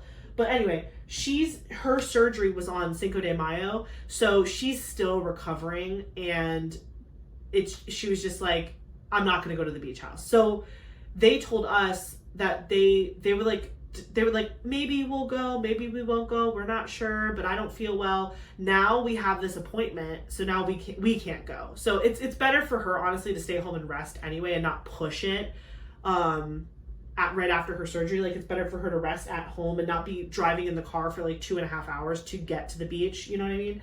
So they're gonna stay home, and now we have this appointment, so we're gonna stay home. And so Eric and I were like, well, now we have Memorial Weekend, 3-day weekend, home alone with no plans, and our friends are going to be out of town at a wedding. I'm like, what do you want to do? Because it's just going to be the two of us, that never happens. We never get to do stuff just the two of us because it's always like somebody, a friend, a family member. And again, I'm not complaining. I love my family and friends, but like I love Eric so much and I love spending time with just him and I because like, yeah, we're married, but we're also like best friends. And so it's so much fun to just spend uninterrupted time with him, which is so rare. So we have decided that next weekend on Memorial Weekend, which for you guys is like in a couple days, we are gonna have a massive because I've been diamond painting a lot lately and he's just been busy. We haven't really gotten to play with our Legos in a while. We have a big Lego backstock, and so we decided we're gonna have a massive Lego weekend, and we're gonna do a Star Wars marathon, and he's gonna build his Venerator. I got him the Venerator last month. This month. It was at the beginning of the month. So Lego always does a big Star Wars, May the 4th be with you sale weekend thing, and they come out with a bunch of new stuff. And I think the Venerator was quadruple the points or 6 times. It was crazy. It was like 4 or 5 times the amount of points to buy that set during that weekend. And it's a huge set. It's very expensive, but I had extra fun money, budget money from YouTube because I didn't spend it all on kits last month. And I was like, go for it, babe. Splurge, get it. And it got us a bunch of more points too, which was great. Because Lego actually has a really good reward system. Diamond Art Club has a good one, but Lego has a really good one too. With how you can accrue points and use that for money off on future purchases. So the fact that we were able to get quadruple points for an already very expensive Lego set, I was like, this is amazing. So it's here, we have it. And so he is going to spend the entire weekend building this giant spaceship from Star Wars. And then I don't know what I'm going to build. I want to build something big too because we have the whole weekend to do it. I just don't know what I want to build. Let me know in the comments if you guys have any thoughts or ideas of what I should build. He and I are planning eventually this summer to do a Lego stash video because we think that would be really fun, and I'm going to let Eric kind of be the one that leads that video, and I'll be in it too, but I think it'd be cute for him to do a Lego stash video because he's so excited about all of his car Legos and stuff and he wants to show you guys. But for me, some of the bigger sets that I have unbuilt, I have the Beauty and the Beast Disney Castle. I have that one I could build. I have the Milky Way Galaxy, which is a big art piece, it's a big panel art piece. I have the Lego cat. I have, which is a black and white tuxedo cat, which is really cute. If it was long hair, it would look just like Kovu, but it's obviously it's a Lego, so it's a short hair cat. I have the Artemis rocket. That one I'm so excited to build. What else do I have that's big? I have a Disney set that's the it looks like old Disney VHSs, and it has little Easter eggs in there of all the different Disney movies that are in there. There's I think Aladdin's in there and Snow White and some other things like that. Am I done with the K's here? Oh no, I'm not. Okay. Oh, and I found the other symbol too that I was looking for before. That's okay. That happens all the time where you think you got everything from a certain symbol and then you realize you didn't. So yeah, I have a couple of those bigger Lego sets just off the top of my head. That's what I could think of. I also alternatively, instead of doing one giant Lego, I could do all of my backstock that I have of my brick heads. I collect brick heads. I think they're so cute and fun. They're just small. Think of a Disney pop figure, but Lego. It's basically a small little character, but I have a million of them. I would love to say one day that I owned every single brick heads that's ever been released. Is that possible? Probably not, because there's a lot that are very exclusive and expensive from before I even liked Lego. So probably not realistic, but I buy all of the ones that come out nowadays. I buy them all. And they're really fun too, because they're only 10 to 20 bucks, so they're not even that expensive, and they just make me happy. So alternatively, instead of doing one giant set, I could just do all of my little ones. I also have a couple of Lego botanical sets that I haven't done yet. I have a couple of the bouquets, the flower pot ones, the bonsai. I have a couple cute little bamboo ones. So let me know in the comments if you guys have any opinions on what I should work on during Eric and I's massive epic Lego weekend. Since we're doing a Star Wars marathon, I guess I could also do my Star Wars sets, Most of my Star Wars kits are the helmets. So I have, like, who do I have? I have Luke Skywalker's helmet that I have to build. It's up here. In my videos, you probably see it a lot. There's like 2 stacked on top of each other. This one at the bottom here, this is Star-Lord. I could do Star-Lord's helmet, and then I could also do Luke Skywalker's helmet. And then during this month's Star Wars weekend, I bought another helmet. I think it was like a TIE fighter pilot helmet, or maybe it was a different helmet. It was some pilot helmet, but it was a Star Wars thing. Or maybe it was like a Rex helmet. I don't know. I can't remember. It's downstairs. But I could stay on Star Wars theme and build the Star Wars helmets too. Let me know in the comments. What do you think? What do you think I should build? Eric's for sure gonna build the Venerator. And then he said to me, because he was like, what are you filming next Sunday? And I was like, oh, like probably either, well, actually next Sunday is the last, I think next Sunday is the last Sunday in May. So I'll probably film my kit up of my Summer with the Masters project. Maybe. I'll have to look at my schedule. I can't remember if I'm doing another whip and chat or if I think I'm doing my kit up. And I like it when Eric helps me do kit ups and kit downs because that's just fun for me. So maybe we'll have Eric join us next week and he'll help me kit up the Jaded Gem Shop Summer with the Masters project that I have, because June is Summer with the Masters, and so that would be fun to get that kitted up, so on June 1st I could just like immediately start working on that. Once I add that Jaded Gem Shop kit into my rotation, I will have 4 whips going. I have the Tea Party by Ivy Dolamore, I have Alice and Roses by Margaret Morales, I have Angel of Justice by Dakota Detweiler, and then I'll have the Jaded Gem Shop, which is Vase with Pink Roses from Vincent van Gogh. So that they're not all huge. The Vincent van Gogh is the biggest, followed by Angel of Justice, followed by Tea Party, followed by Alice and Roses. So the summer is going to probably be me rotating through all of those whips and getting them all done. My goal is that by the end of the summer, all 4 of those whips will be 100% complete. That way, moving into the fall, we can start looking at like some of more of those fun seasonal kits. Like, what do I want to do for drills and chills? What do I want to do for like winter themes? What next small shop canvas do we want to kit up? What other big canvases do we want to get worked on? So yeah, I'm excited about where we're at right now. And also, like, after Summer with the Masters, I'm going to be taking kind of like an event break until Drills and Chills usually that runs September, October. And again, they have not announced that event is happening again, but I would be shocked if it didn't. It's such a huge crowd pleaser in the community. So if that does happen, I'll definitely be doing that one. But other than that, I think I'm going to take a little bit of an event break. I'm a little evented out. Probably because I was hosting 2 of them or co-hosting 2 of them. So I'm just like, I kind of want to just pick random. Like, granted, I love this canvas. I'm having so much fun. But I think it'll be nice to take the summer, quote unquote, off of like doing a canvas for something or hosting anything and just really enjoying the vibes and having fun. Plus, in the fall, I'm going to be doing a lot of traveling. So the canvases that I pick for the events that I do plan to do in the fall are probably going to be smaller anyway, because I don't want to put huge projects on my plate and then disappear for like 2 weeks at a time. So we shall see. But that's what's going on. Did I have anything else to share? Oh yeah, we talked about the Lego staycation. I'm so excited about that. Eric also said that if he hasn't finished the Venerator by the time we're filming on Sunday, he'll finish it while I'm kitting up the next project. Or if he's already finished it, we'll show it to you in the video, and then he'll help me kit up, you know, the project or whatever. So I thought that was fun. So you'll probably see Eric next week. He's excited about it. Also, if you're part of my Inner Circle membership tier level, it's the highest tier level for my channel membership.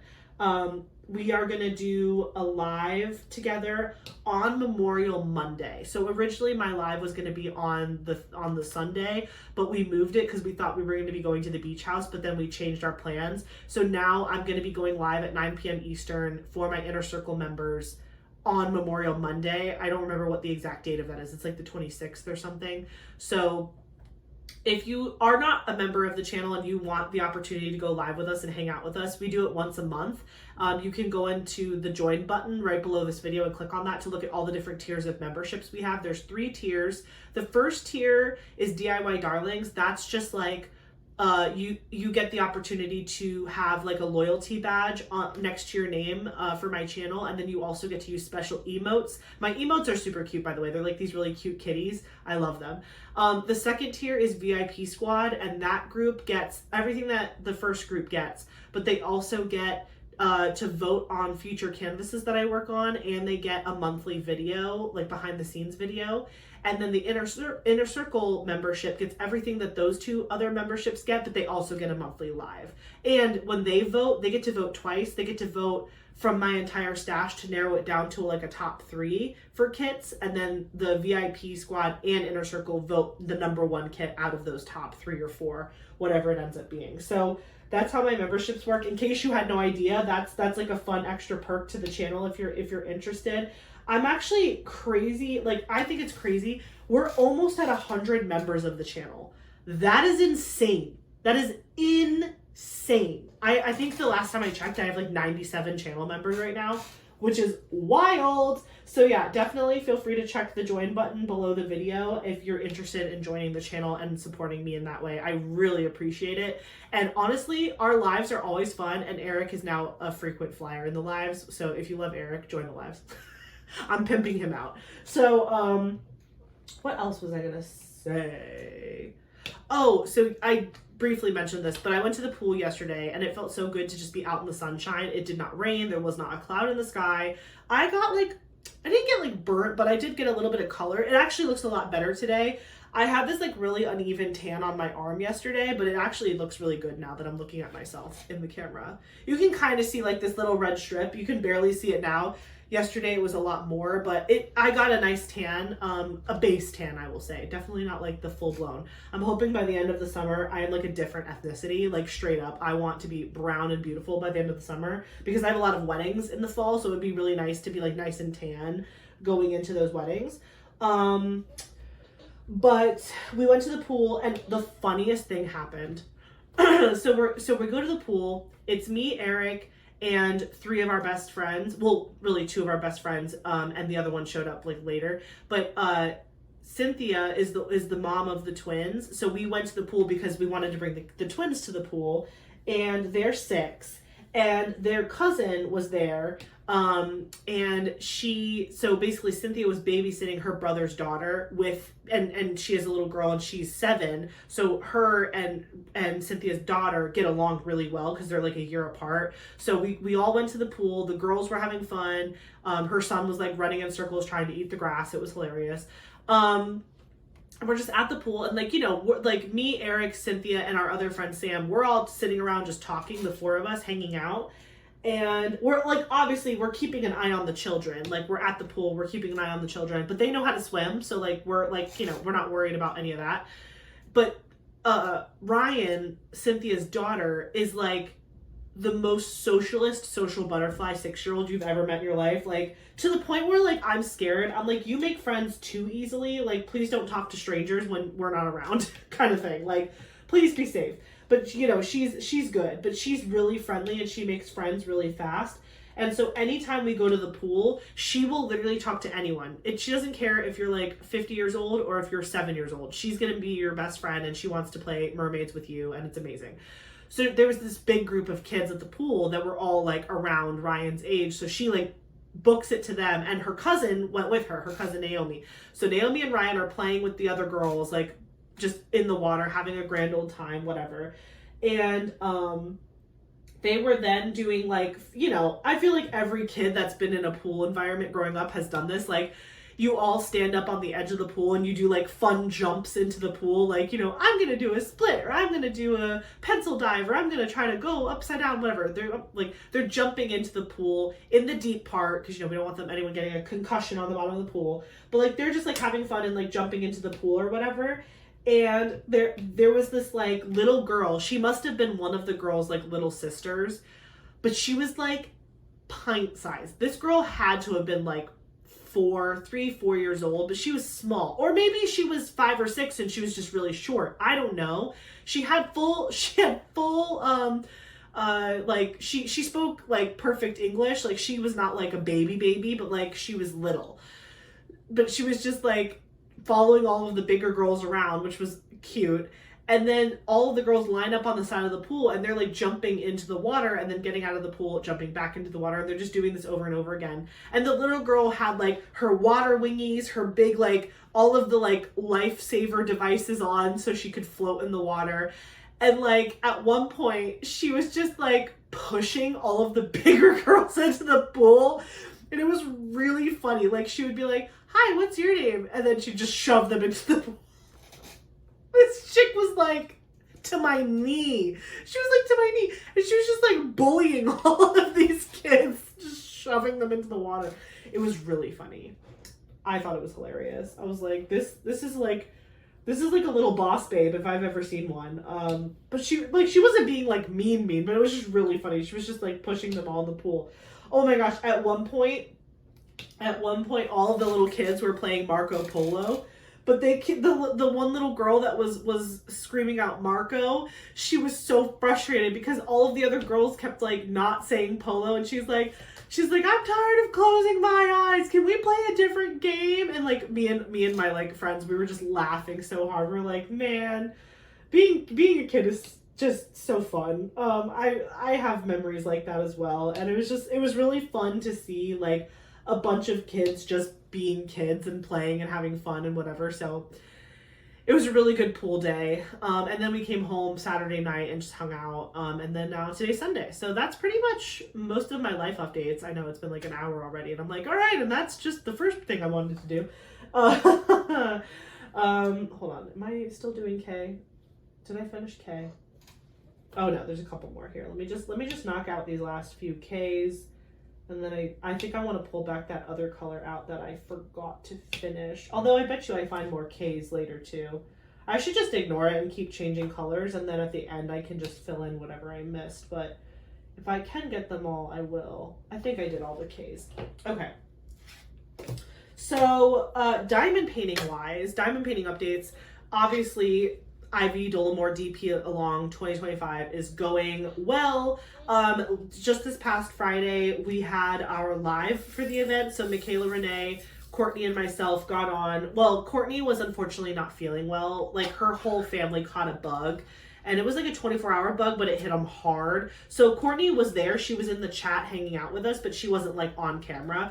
Courtney is so funny. Courtney's like, I just can't because I just look awful. Meanwhile, she looks like a full beauty queen. And we're like, you could have come on. It would have been fine. She's like, no, I look terrible. I'm like, you look like a supermodel. Relax. Like, you're fine. But whatever. So she was in the chat, and then Michaela and I were on the live together, and we were just having so much fun. Honestly, I've really enjoyed making friends on here, like in the YouTube community as well. I have made such good friends with some of these girls. Like, let me tell you, it's like just to like hang out and like talk about literally anything and nothing. It's just so fun. It's just so fun, and I could literally like talk to those girls forever and ever and ever. And having you guys in the chat and like responding to what you guys were saying and having you guys respond to us, it just felt like a really fun hangout. It was just an hour of us vibing together and hanging out, and that's exactly what Michaela and I and Courtney wanted for this event, is just chill vibes, relaxing, diamond painting, hanging out. I mean, what a perfect example. There's no way on God's green earth I'm finishing this canvas this month. Does that matter? No. It really doesn't. It doesn't. But it was a really fun event, and I had a lot of fun hanging out with you guys on Friday that were there. If you weren't there, definitely go to my lives playlist. I think I linked it in there for you guys to see it. You guys can watch that live if you missed the live. But it was just an hour long, and we just hung out and talked. If you are participating in the Ivy Dolamore DP along 2025, we do have some prizes to give out at the end of the event. I think Michaela's going to be giving those out, but we'll see. Her and I still have to talk with Courtney about it. But Courtney posted in the Ivy Dolamore DP along Facebook page, and she posted it in the chat during the live, the link to the Google form. So if you worked at all on an Ivy Canvas in the month of May and you want to enter for prizes, you just have to fill out that Google form. You don't even have to upload a picture or anything. You just have to tell us what canvas you did work on. And again, the link is posted in the chat from the live, and also it's posted by Courtney in the Facebook group. So go to one of those places to find the link for the Google form. I can actually check in with Michaela. I think I can link it in the description box below. So check my description box below too. I'll have it linked there just so it's easy for you guys to get to. It'll be the Ivy Dolamore DP along event Google form. And if you worked on an Ivy Canvas this month, we're using the honor system, people. Please don't lie. But if you did work on a canvas, even if it was a little bit, again, you don't have to have a new start or finish, but if you worked on a canvas during this month that was Ivy themed, please feel free to fill out that Google form below so we can potentially send you a prize if you win. So those are all the prizes are going to be given out like at the end of May, early June, once the event wraps up. But the event has been going really, really good. Everyone's been showing all of their progress photos in the Facebook group, and I absolutely love looking at all of those and scrolling through there. And it's just been a great time. So I'm really thankful to Michaela and Courtney for inviting me to co-host with them this year. And this is my favorite type of event, Speed. Like, honestly, if I ever did an event, it would be very similar to this, where it's just like more of a DP along, where it's like, hey, if you guys want to kit this up with me, feel free or whatever, because I just love the laid back, chill energy, and it's been really, really fun. And again, I've met some really cool people and made some really good friends over the course of the past year that I've been diamond painting. So thank you all so much for participating, and thank you to my co-hosts as well. As far as what I bought this weekend, let me grab a color. What do I want to do? I'll do R. What's R? R is 31. 31 is here. So I 150 million% bought the Margaret Morales painting. I mean, of course I did. Like, it's so funny when you guys will like reach out to me and be like, did you get the Margaret? Like, if I didn't get the Margaret, I'm ill. I'm somewhere under a rock with no cell reception, because there's no chance that I'm not getting the Margaret Morales. So just please know that, like, it's okay to ask me, but the answer is going to be yes. Or again, I'm not going to respond to you because I've fallen into a hole somewhere and I need to be saved. So yes, I got the Margaret this weekend. I did not actually get any other like of the Saturday releases, which was so hard. It was so hard to like limit myself. And like, to be honest, I'm not even limiting myself because of finances, because again, like, my diamond painting budget is my budget that comes from YouTube. So like the videos I make, the money I make from those videos, that is my budget for diamond painting. And I haven't run out of funds. It's just that like my stash is huge. Like, I have over 200 diamond paintings in my stash, and I am still in the delusional headspace that I will do them all. I really feel like I'm going to do them all. I just don't ever want to buy something knowing that one day I could potentially want to destash it. Like, I don't want to just buy things to buy things. So in my mind, after doing this for like 7-8 months of diamond painting and YouTube and all that, I think Diamond Art Club does do a really good job of restocking images. So I'm like, if I'm not like over the moon gaga eyes over an image, I need to put it on an on the fence wish list on Diamond Art Club's website. I have like an on the fence wish list that has a ton of canvases in there that are just like, I really like it, but it's not a must have. Like, if this went away today, would I like scream cry over it? If the answer is no, I'm putting it in my like on the fence wish list. And then if like a couple weeks go by and I'm still thinking about that canvas and I'm like, man, I think I really should have gotten that one or whatever, on the next restock, I'll grab it. You know what I mean? Like, there's one canvas that I actually do feel that way about, that I recently just moved from on the fence to my real wish list. My real wish list only had 2 diamond paintings on it. It was that one Geneva Bowers one where it's like the Cup of Sunshine or something like that. I was so sad I missed that one. I missed it because I was in a meeting at work when it released, because it released on like a Monday or whatever, and I missed it. And the other one that's on my real wish list is the the Disney kit of Eric and Ariel in the boat. I forget what it's called, what the actual like diamond painting is called, but that one is also on my wish list because I was at the Ren Fair the day that dropped and I had no cell reception at the Ren Fair. So those were like, I would have bought them if I had the opportunity to. I just missed it because internet service or I was at work or whatever.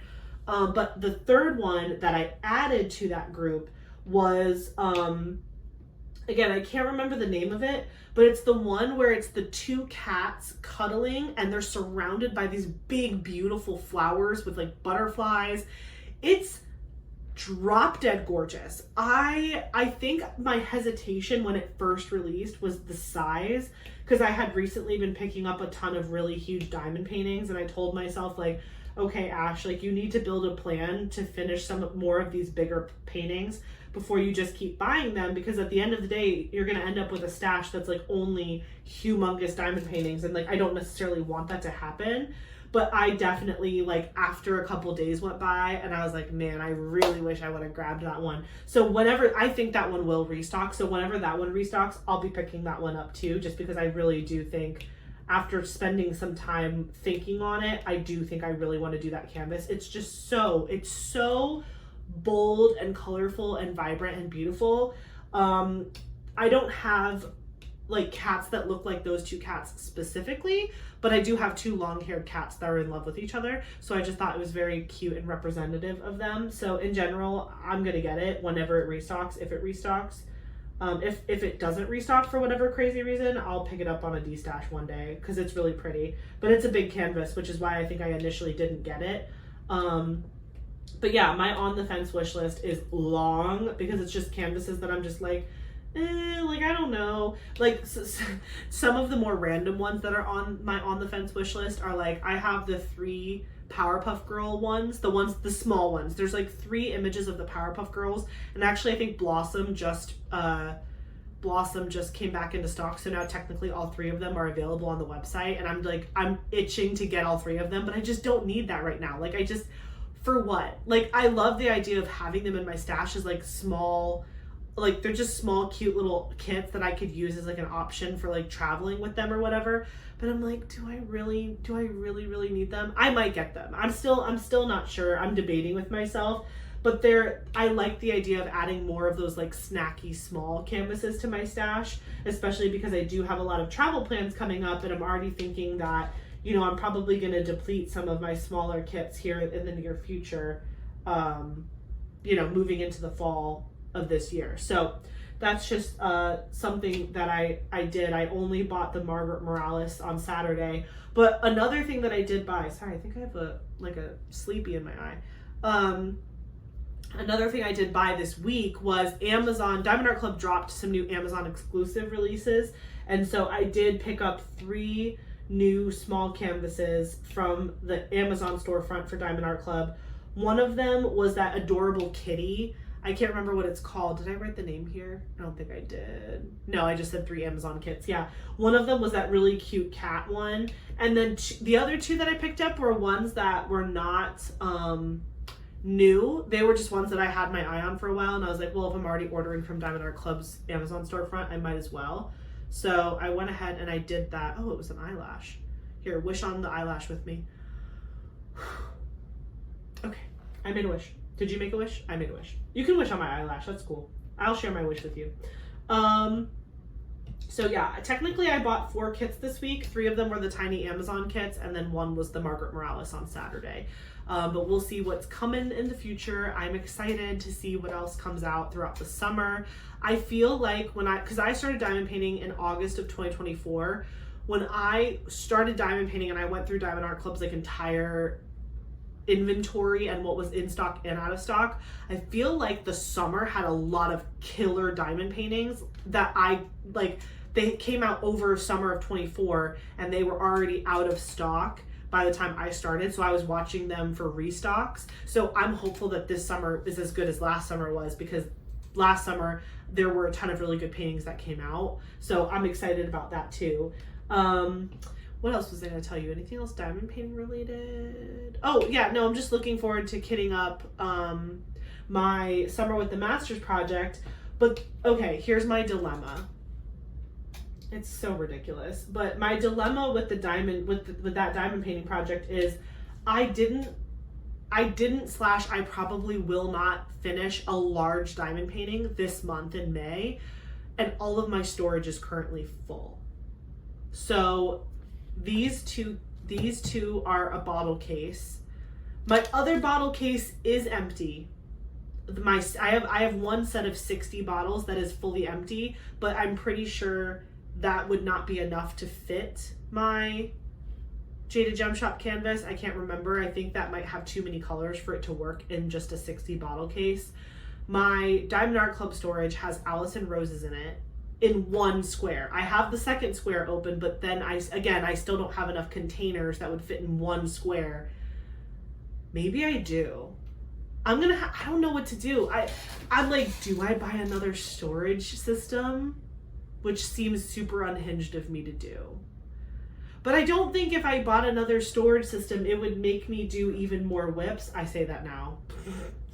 I really don't. I feel like buying another storage system, if I were to buy one, it would be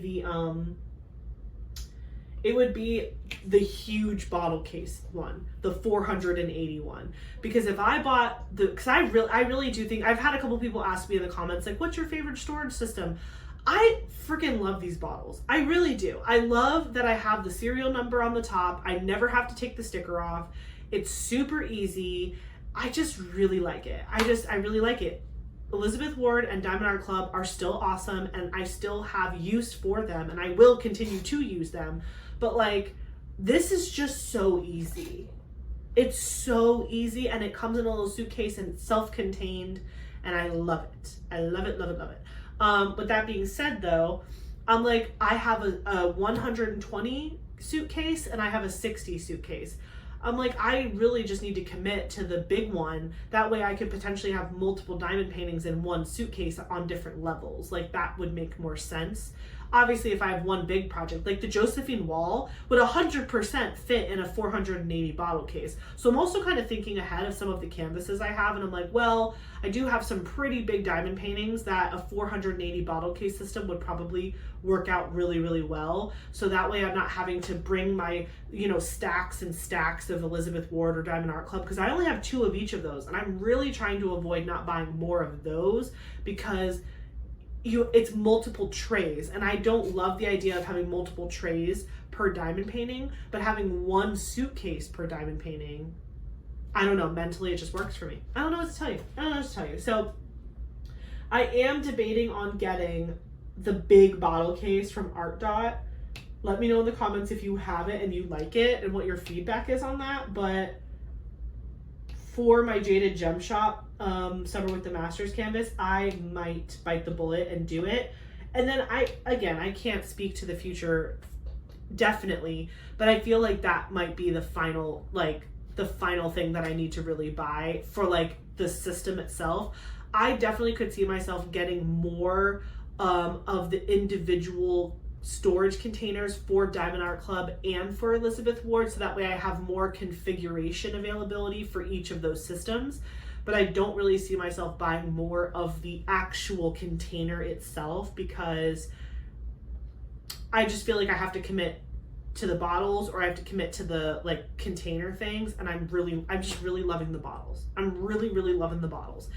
So yeah, let me know if you guys have gotten that gigantic 480 storage bottle case system and how you like it and what you think about that. But that's currently my dilemma. Luckily, it's on Amazon, so it's Prime shipping. So I still have some time before I have to commit to making that decision. But I have to decide pretty soon, because I am trying to kit that up like next weekend. So basically you're gonna see this on Wednesday. So if you could let me know like today how you feel, so that I can order it today so it's here by Sunday. That would be really great of you. Thank you. But yeah, so that's all my diamond painting updates and my life updates. Oh my gosh, I'm a liar. The last thing I have to say about diamond painting before we do the tag video part of this, I this morning woke up to the sweetest thing. Okay, every morning I wake up, I check my phone, I check YouTube, I look at who's posted, like, that I subscribe to. I subscribe to Lizette Crafts and Tells. I've subscribed to her from probably the very first day I started diamond painting, even before I had my own channel. She did a huge detox, brought herself all the way back down to 0, and now she's actually starting to add more things to her stash. And she has so many incredible videos about how to manage your stash, how to track your progress, how to set goals for yourself. She has some very, very cool and innovative videos on her channel. I'll definitely have her linked in the description box below.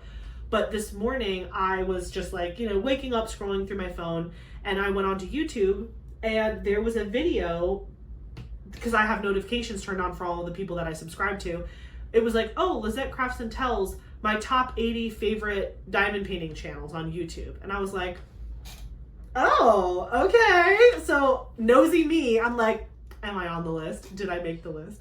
So I go, and granted, I'm nobody, and I'm just like, if I wasn't on there, I wouldn't have even cared. I just was like, if someone says diamond painting YouTube channels, I'm gonna look for my name, obviously. So I click on the video, and it's like a 2-hour video, which mama loves a 2-hour video, hence this video being long. But I was just scrolling through I was just scrubbing through the video. I do fully plan to go back and watch the whole thing, but I was just kind of looking to see if my name had gotten mentioned. And I was I scrolled through the video, and I saw my picture was the last channel she talked about. So I scooted back a little bit, and I watched just the part where she talked about my channel. And she said some of the nicest things I've ever I can't I have never I have never actually spoken to Lizette. Her and I have commented on each other's videos before, and I admire her so much, and she's such an unique, amazing channel in this community, and I love the value that she brings, and she's so cool. She's so cool. She lives in France. She has this beautiful accent. She does these really cool videos. Again, she did a huge detox of all of her diamond paintings. She did all of her diamond paintings.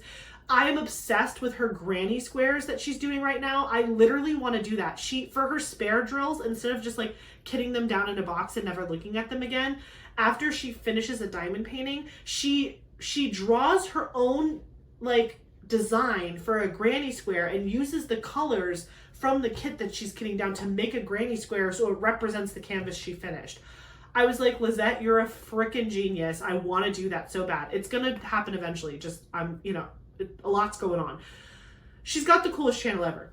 In her video of the top 80 diamond paintings channels, her favorites, whatever, I was the last one, and she was just talking about how she really likes my videos and my unboxings, and she was like, DAC, you better pick her up. And I'm just my heart was beating out of my chest. I was like, what a kind thing to say. Man, I grew up thinking the internet was hateful and scary, and there are places of the internet that are hateful and scary, but I've only received love and light from the diamond painting community, and I am just so thankful that I found you all here, and that I'm part of this group, and I am with you. And again, I haven't even been doing this for a year yet, and the amount of support and love that I've received, not only from subscribers and from viewers, but also fellow creators, I feel no competition in this space. I feel all of these people are lifting each other up. I want to lift them up. They're lifting me up. It's just so joyful and warm, and it's just I can't even believe it. And I know a lot of you guys have commented in the past I've thought about starting a channel, but I'm too nervous. And do it. I can't tell you enough to do it. Just do it. Listen, whether you have 5 people watching or 500 people watching or 5,000 people watching, do it. Do it for you. It's fun. It's fun to share this craft with people. And also the more ideas and opinions are out there, in my opinion, the better. I don't want to do everything just like everybody else. I want to figure stuff out and be hey, I tried this. And then you guys tell me oh, well, I tried this and this worked for me. Oh, let me try that. It's just such a fun group environment of excitement and joy over a craft that we all love, and supporting small businesses and supporting creators and being creative in how you put your own mark on a diamond painting with enhancements and all of the fun tools and all the things we get to use. Like this like scratches, this like diamond painting scratches so many itches for me, for like the organization piece and like the creativity piece, and then the like mindfulness and mental health, and it's just like, it just brings me so much joy. But then the added layer of having a community that we've all built together, and then having other YouTube creators like shouting me out in their videos and saying incredibly kind things that I would never imagine in my life somebody would say about me. I feel like I'm in another dimension, truly. So Lizette, thank you so much for all of the beautiful things you said about me, and a lot of my friends too. She tagged a lot of my other friends on there too. And again, 80 channels. I need to go back and watch that video to find out who need to be my new favorite diamond painting channels, because I have a lot to learn and watch. And obviously, like, the algorithm sends you only a couple people, but there are so many people out there that are diamond painting. So let me know if you have a diamond painting channel. Drop it in the comments below. Shout yourself out. I want to see who you are. Maybe other people can check you out too if they see your name in the comments. Go check out Lizette's video. She lists 80 diamond painting channels that she watches, and she has pretty good taste. So I would recommend. I'm just kidding. But I just can't thank you enough, Lizette, for saying those things. And again, I am honored, and you are an incredible creator as well, and I love you so much. So thank you. So okay, that was really all the things I had to say about diamond painting before we get into this tag. But I will say this DP tag is more about like getting to know some cool things about me, essentially, less about fully diamond painting. It's kind of a mix of both. Like some of it's like, what are your favorite movies? And then the other ones are like your favorite diamond painting artist. So it's a little bit of both. But at this point, it's been so long, I can't even remember. I think Michaela tagged me. I think Michaela is the one who tagged me. So here it is. Just so you know, because I don't want to forget, I am going to tag Lizette, because hello, why not? I'm going to tag Lizette Crafts and Tells to do this tag, Diamond Painting by Laura, and Ditsy's Diamond Den. I would love to see those three lovely humans do this diamond painting tag, so I'm going to tag them in the description box below. Obviously, no pressure. If you don't want to do it, you don't have to do it, but I would love to hear more about you and some of these answers. And then also, again, if you're like teetering on starting a new channel and you're scared, do this tag. Make this your first video. I think that that would be really fun. And tag me in it too, because I want to see it. The person who actually created this tag was Natalie from Diet Coke and Diamonds. Another love of my life that I love so much. She will also be linked in the description box below. This description box is going to be a party, I'm telling you. Everybody's going to be down there. But yeah, Natalie from Diet Coke and Diamonds started this tag. She tagged Michaela tagged me, and now I'm tagging, like I said, Lizette, Laura from Diamond Paintings by Laura, and then Ditsy from Ditsy's Diamond Den. So I'd love to watch your videos. You guys can make the video too if you want to, or you can just answer the questions in the comments below if you just want to play along because you don't want to start a channel. That's fine too. So let's get started. The first question was top 5 diamond painting artists. Oh, I don't know. I don't know who I would want as my number one. Do you guys have any ideas what it could be? It's Margaret Morales, people. Let's not mince words. Let's not pretend that we are someone who we're not. Margaret Morales is my favorite diamond painting artist of all time. She is the only artist that I will like blindly buy every single kit that comes out of. And listen, not every single Margaret Morales painting is like, you know, I mean, they're all Holy Grail kits to me, but they're not all like there's gonna be ones that I have more favorited towards than others, but it's just like, I love collecting her work, and I love her style, and I love the things that she's painting, and I love how she enhances her painting with like the gold, and I just love it. I love her artwork without it being a diamond painting, and I love it as a diamond painting. So Margaret Morales is number one. The other ones are not in any particular order, but I just had to obviously mention the queen. So Margaret Morales is number one, and then the other 4, I would say, did I even list? Let me see, 1, 2, 3, 4. Okay, I did list 4 more. Yes, I did. Okay, Margaret Morales, Mrs. Butter D, Krista Bug, Ivy Dolamore, and Yume Art. Those are my top 5 artists for diamond painting. I have a ton of other artists that have been growing on me lately that I really enjoy. But like, I think like another one that I could have put up there would have been, Bear Brick Gia. Holy cow. Almost all of the pieces that she has, I'm fully obsessed with. I really am a fan of Jamaica Murphy. I'm a big fan of Miss Holly. I love, there was another one that I was thinking of that was in like that Bear Brick Gia Miss Holly universe. Who am I thinking of? Oh, Jeremiah Kettner, big fan. There's a bunch. There's just a ton. There's a ton. Maddie Arts. There you go. I was like, there was another one that was very similar to Miss Holly that I couldn't like remember off the top of my head.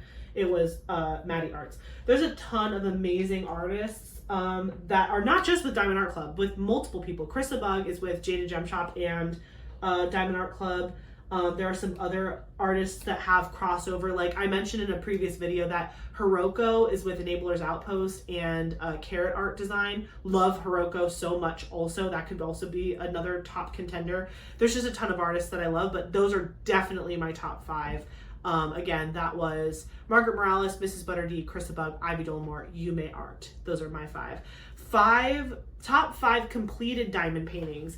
This one was like more easy / it was kind of hard and easy at the same time because I haven't even been diamond painting for a year yet, so I don't have like a ton of diamond paintings that I could pick from. So some of them might feel kind of like more recent and you're just gonna be like, oh yeah, you're picking that because it's all you finished.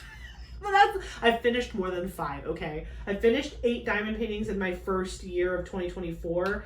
And then this year I've already finished a couple too. So my top 5 diamond paintings that I've finished in no particular order is Hades and Persephone by Mrs. Butter D, Naughty Space Void by Yume Art, Cozy Cabin by Steve Reed, The Meeting by Bailey J, and Flower Crazy by Sandra Winther. Those are my top 5 finishes from my all-time of diamond painting, all for different reasons, but I think that they turned out beautiful and I love them, love them, love them.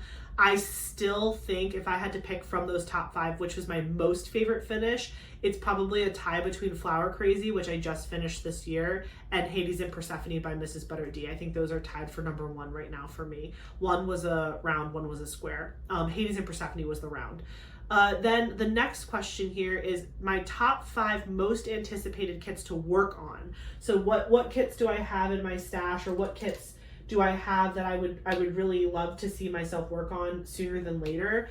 I would say my top most anticipated kits to work on, number 1 has to be my Josephine Wall, Moon Goddess by Josephine Wall, from the one with the diamond art. It's very heavily anticipated that I work on that kit.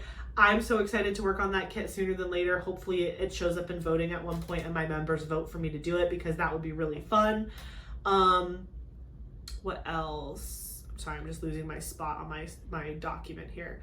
Under the Stairs by Yume Art. That's like, you can't see it right now, but it's up here in the corner. That's like one of my favorite canvases. It's like one of my top favorite diamond paintings I own. Definitely highly anticipated. Dragon Spirit by Margaret Morales. The enhancements on that canvas are stunning, and I want to work on that canvas so bad. Chroma is another one that's not, I don't know if I put Chroma on here. I think I only picked one Margaret because I was like, I don't want to just make it all Margaret Morales paintings. But like Chroma was like another tie between Chroma and Dragon Spirit. Those ones I really do want to work on. I think that they're going to turn out magnificent. The Leviathan by Heather Hitchman. That's like an old Diamond Art Club that I got from a D-stash that I want to do for Eric. It's this really cool like water dragon in a Japanese style, and it looks epic, and it looks like it's going to be a lot of fun to diamond paint. But that's number 4. And then number 5 is Joyful Journey by Becca Tyndall. I freaking love that diamond painting so much. If you guys watched me unbox that diamond painting, it's so big that in the video I literally got on the ground and laid next to it, and it was like pretty much as big as I was. Like, it was just hilarious. That video was hilarious. But yeah, Joyful Journey by Becca Tyndall is another highly anticipated kit for me. So again, my 5 most anticipated kits to work on is Moon Goddess by Josephine Wall, Under the Stairs by Yume Art, Dragon Spirit by Margaret Morales, The Leviathan by Heather Hitchman, and Joyful Journey by Becca Tyndall. Top 5 diamond painting accessories. I feel like this was actually really easy for me because I'm slowly finding what my favorites are. Bijou bliss trays. I mean, I have a couple right here. Actually, I got a box. I just ordered some Bijou Bliss trays, so I have more to unbox. We'll do that in a future video. I'm planning like a small shop haul video where I open a bunch of boxes that I've gotten in recently, and Bijou Bliss is one of those. So I'm a huge fan. My personal opinion, I think they're my favorite diamond painting trays on the market. I love them. They're magnetic. They're pretty. You can customize them. They're the perfect size for like me to hold in my hand. The drills line up like a dream. I love them. Bijou Bliss, hashtag Bijou Gang all day. Number 2, Tracy's DP World Putty. I actually, the first time I ever got Tracy's DP World Putty was because when I entered Drills and Chills in 2024, I won one of the weekly prizes from Katie from Diamonds and Washi, which I was like, oh my gosh, so excited. And what I won a prize pack of Tracy's DP World Putty, and that was my first time ever using the putty, and it was incredible. It worked really well. I'm using it right now. It's like my favorite putty. I will say though, there are a lot of other putties out there that I want to try, and I've tried some, but this has been the one that's really stuck. But there's other ones I want to try. I live in Florida. It's really hot here, so it's hard to find a putty that doesn't become a stringy mess instantly. But we do keep our house pretty cold, so it is what it is. But I'm also on the hunt for some other putties to love on, but Tracy's DP World is definitely my favorite right now. What else is on there? Oh, Galloway's Gallery cover minders. Like, yes, 100% yes all the time. I literally have like 100 cover minders from them. I just went very early on in my diamond painting journey. I went buck wild and bought just like a bunch of them. So those are my favorite cover minders. Again, there are other cover minder shops that I want to explore. I recently became friends with the girl from Shire Shenanigans, and she does cover minders. And so I know she has an Etsy shop. I plan to buy some because I never realized this. They're like, her cover minders are like wooden. I think her name's Nicole. Her cover minders are wooden, and they're really cute. I never thought of it, but I think she even said in one of her videos, you can color them.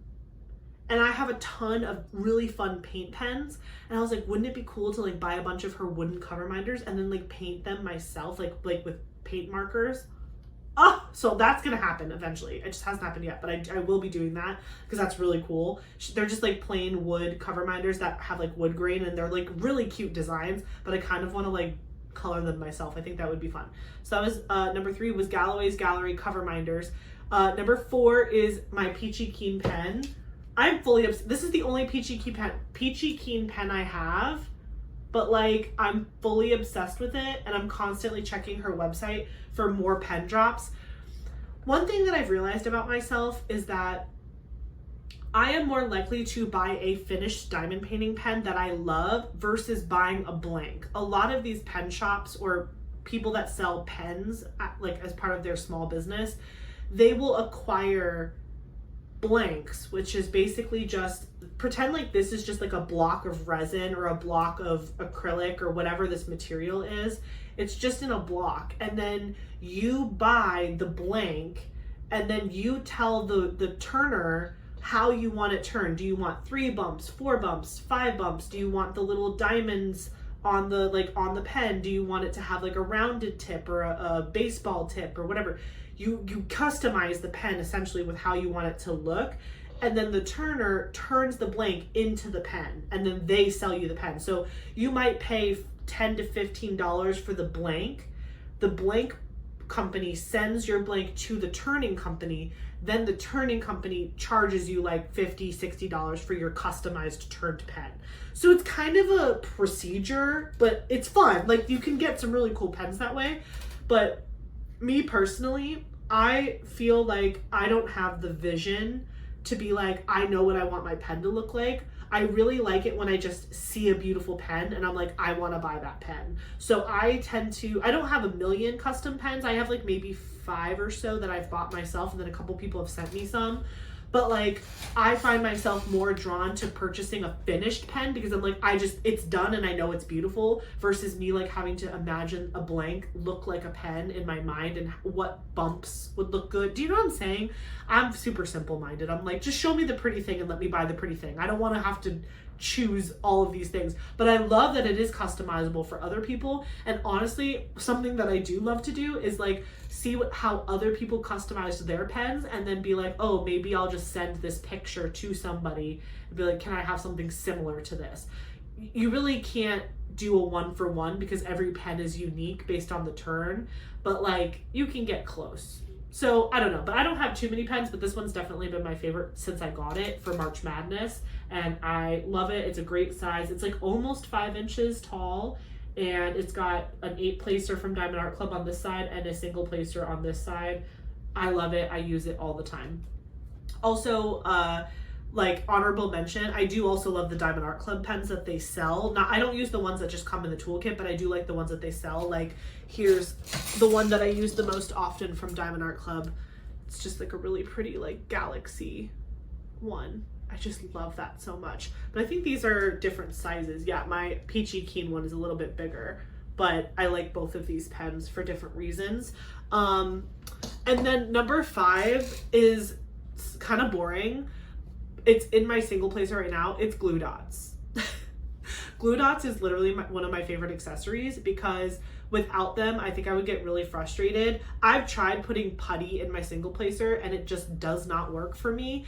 I do want to try some different wax products, but the problem with wax is it always leaves a residue on my diamonds. And I know that at the end of the diamond painting, you could just kind of wipe over your whole diamond painting with like a baby wipe and it would come right off without an issue.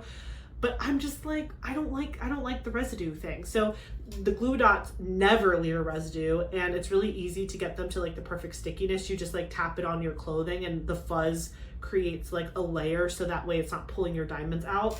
And one or two glue dots I don't even know when I last put these glue dots in here. It's been over a month for sure, and I have not had to change my glue dots in this pen at all. And I've been using this pen probably, since March, so it's been a minute. But yeah, and it gives you that pop sound. See, I don't know if you can hear it from over there. Can you hear that? And like you can be a heavy placer, you can be a light placer. I know that there are glue dots that some people use. That's like for the multi placer. There's glue lines. I don't think I want to do that. I don't think I want glue lines. I think I'm happy with my glue dots, and I'll use putty in my multi placer. But for single placing, glue dots all day. I would be interested in exploring different waxes. Maybe if I can find a wax that doesn't leave a residue, that could be really cool, but glue dots all day for me as of right now. So those are my top 5 accessories. Again, Bijou Bliss tray, Tracy's DP World putty for my multi-placer, Galloway's Gallery for my cover minders, Peachy Keen pen, I'm loving this one, and then glue dots for my single placer. Those are my top 5 accessories right now. The next question is top 5 movies. My top 5 movies, that's hard. I love movies. When I was younger, I loved to go to the movies. Like that's what we did for fun. Like my mom would drop me off at a movie theater and be like, see you in a couple hours. And we would just watch several movies over the course of the day. And it was just like a lot of fun. Also, like back then, some of like the staple classic movies, that's when they were coming out, like the 90s and the 2000s. So many good movies were coming out in that era of time that I just feel like I just had so much fun watching not only like Disney movies, but also like other movies too. So I'm a big movie buff. So I tried to like put a little bit of a variety in my answer here. Like I wanted it to be encompassing of like some of my childhood favorites, but then also some of like my cult classic favorites that like I could watch 100 times in a row and never get sad about it, like that type of thing. So again, in no particular order, Lord of the Rings and the Hobbit series. I know that that's not just one movie, but like that series, that's like my favorite series of all time is Lord of the Rings / The Hobbit, that whole universe. The Lion King. That is like my favorite movie of all time is The Lion King. It's a classic. It's my favorite Disney movie. I love it, love it, love it. The Fast and the Furious series, again, not just one movie, but Eric and I love Fast and the Furious. I loved Fast and the Furious before I knew Eric, and then when I met Eric and I realized he loved cars and stuff, we would binge those movies all the time, and they are still coming out to this day, which is hilarious, and we will always go see them in the theater every single time. So that's number 3. Number 4 is 13 Going on 30. It's like the best rom-com ever. I love 13 Going on 30. It's such a good movie. I always said that, like, if I was ever, well, actually, yeah, I would say this. If I was ever in a movie, like if someone ever was depicting my life in a movie, the only people that I would probably want to play me is either Jennifer Gardner or Anne Hathaway. Those are the 2 people that I think could portray me and my personality in a film based on the previous roles that they've had as actresses in the film and TV industry. I love Jennifer Gardner so much. I think she's hilarious. And also, like, I think she's like a very real person. Like, she's a celebrity, obviously, but like if you see her like doing like talk shows or like podcasts or other content, she just seems like a really down-to-earth person. And also I love Anne Hathaway too, which is not in that movie, but also I would love them to play me in a movie. So yeah, 13 Going on 30 is number 4, and then number 5 is The Princess Bride. That movie is just the most, it's so, first of all, great classic movie, so quotable. I could probably quote half of that movie to you. That was like one of the movies that like I grew up watching over and over and over again, and like my family literally quotes that movie to each other all the time. And I'll never forget, one time we were in high school in drama class, and the project that we had, like the big final or whatever project that we had to do that semester, was we had to pick a scene from like one of our favorite movies, and we had to like act out the scene from start to finish.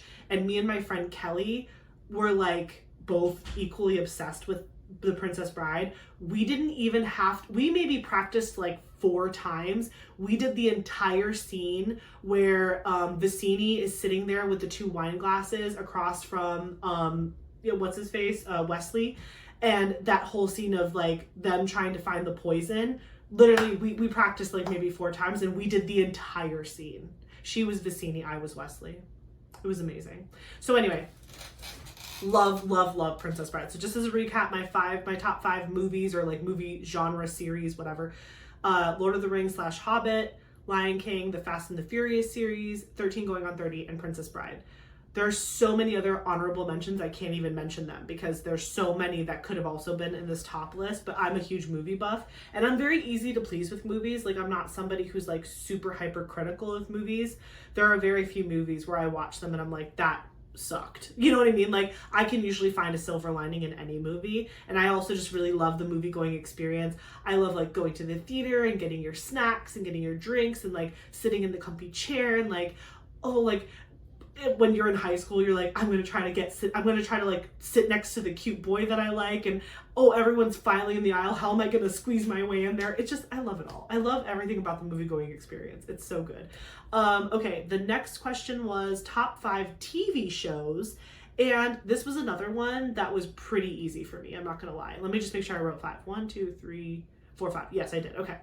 Top 5. And for my favorite TV shows, I went in order of like older shows like that, like pretty much fundamentally made me as a human being, to shows that I like today, like more recent shows. So my top 2 favorite TV shows of all time from my childhood that I could watch a million times, and they're like my comfort watches. Number 1 is Boy Meets World. That show, like literally, that show made me a romantic. That show made me like who I am today, like cognitively. Truly, that show is a work of art, and I love it. I never watched the spinoff Girl Meets World that came out later. Eventually I probably will, but I just didn't want it to ruin the experience of Boy Meets World. I could literally watch that show over and over and over again. Mr. Feeney, come on, like that show is perfect, and like Topanga and Corey's like relationship is like goals. So definitely Boy Meets World. Number 2, Gilmore Girls. I am a Gilmore Girl fan.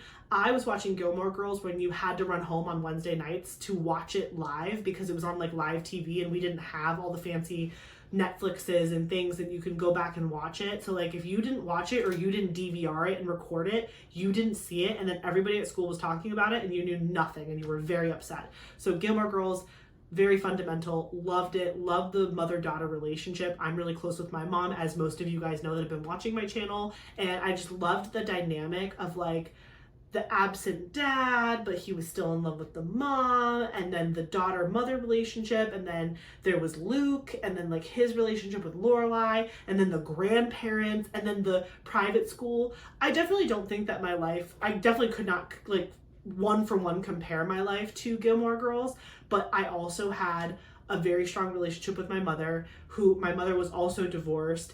And I also had like the hoity-toity grandparents. They did not pay for my high school education, but I still had them. And then also I went to a private school, so did Rory. So it was like fun. And then Rory goes to college, and like when she was going to college in the show, that's like around when I was going to college in real life too. So it was just very fun to kind of watch that show, being the age of one of the main characters, if that makes sense. So I really, really love Boy Meets World and Gilmore Girls. Number 3 is Parenthood. Parenthood I found because of Lorelai. So one of the main, so Lorelai is the mom in Gilmore Girls. Lauren Graham is the actress's name, and she is also a main actress in Parenthood. And that show hit me in the feels, like straight to the soul, and it was amazing. Like it was such a good show.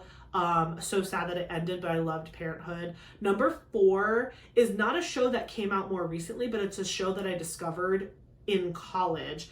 The West Wing. Do I have any West Wing fans out there? Because I freaking love The West Wing. I love like political shows, or even like pretty much anything Shonda Rhimes has ever done. Just pretend that's all in the top 5 also. I don't even think I have any of them listed here. Oh no, that's not true. The next one is a Shonda Rhimes. But anyway, Shonda Rhimes is incredible. But The West Wing is like a political show, and it's about like the presidency, and all the characters are so good. The witty banter is so good. I think I love The West Wing for the same reason that I loved Gilmore Girls, and that's the witty banter. It's fast. You have to have a level of, you have to understand a lot of like weird references to get why things are funny. And like, if you don't understand what somebody said, like you can look it up and then you'll be like, oh my gosh, that's hilarious. That's why they said that. I love smart humor. I think it's so good. And honestly, I think it just sharpens your mind. You're like, oh my gosh, like that's funny, and I get why that's funny. Anyway, The West Wing, amazing. And then my 5th one is Bridgerton, which is a Shonda Rhimes, which was I was like, wait, do I even have a Shonda Rhimes up here? But I love a lot of different Shonda Rhimes shows.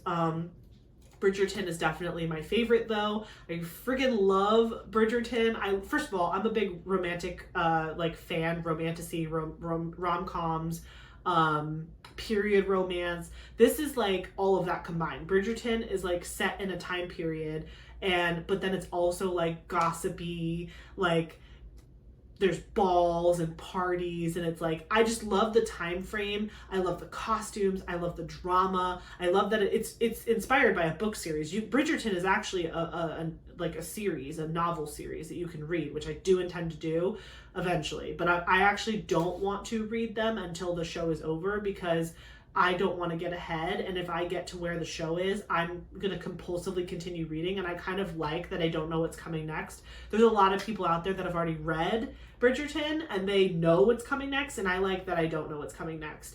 That's kind of what I'm doing. Well, no, I'm actually doing the opposite. There's a show called Outlander that I really, really want to watch. It's another like romantic series or whatever.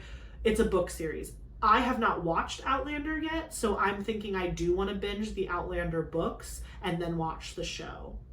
So I kind of like to either do it all one way or all the other way. So like watch the whole show, read all the books, or read all the books, watch the whole show. So it usually is one way or the other, but I really don't like to do either in halves, because then I feel like I'm more judgy towards one or the other. Like if I watch half of the show and then read all the books, I'm judging the books or the show. You know what I mean? Like I just kind of want to do all one and then all the other, so that way I can enjoy them in their own respective rights, and I don't feel like one is ruining the other. Because like with Harry Potter, when Harry Potter came out when I was a kid as movies, I was already reading the books, and so again, a lot of people were like judging, like, oh, they missed these details and these details. Meanwhile, there's so many movies, and they even started splitting them in half at the end because there's so much detail.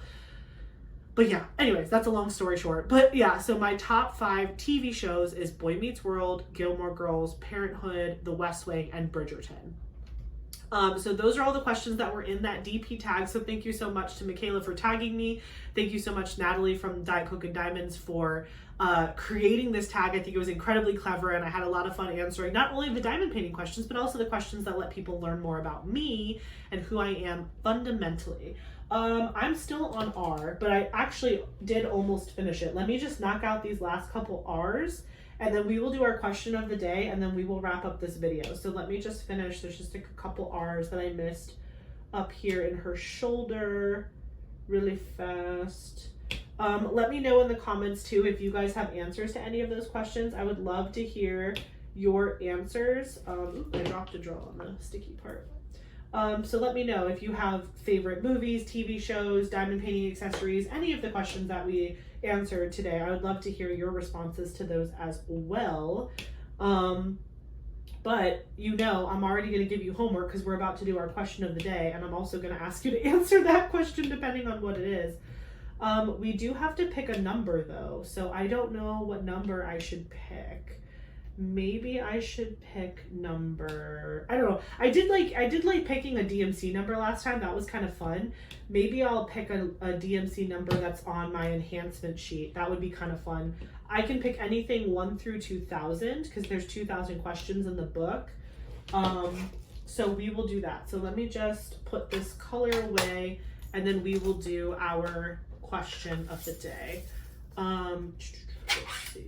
All good. See how easy that is? I love these trays so much, and I love these bottles so much. Okay.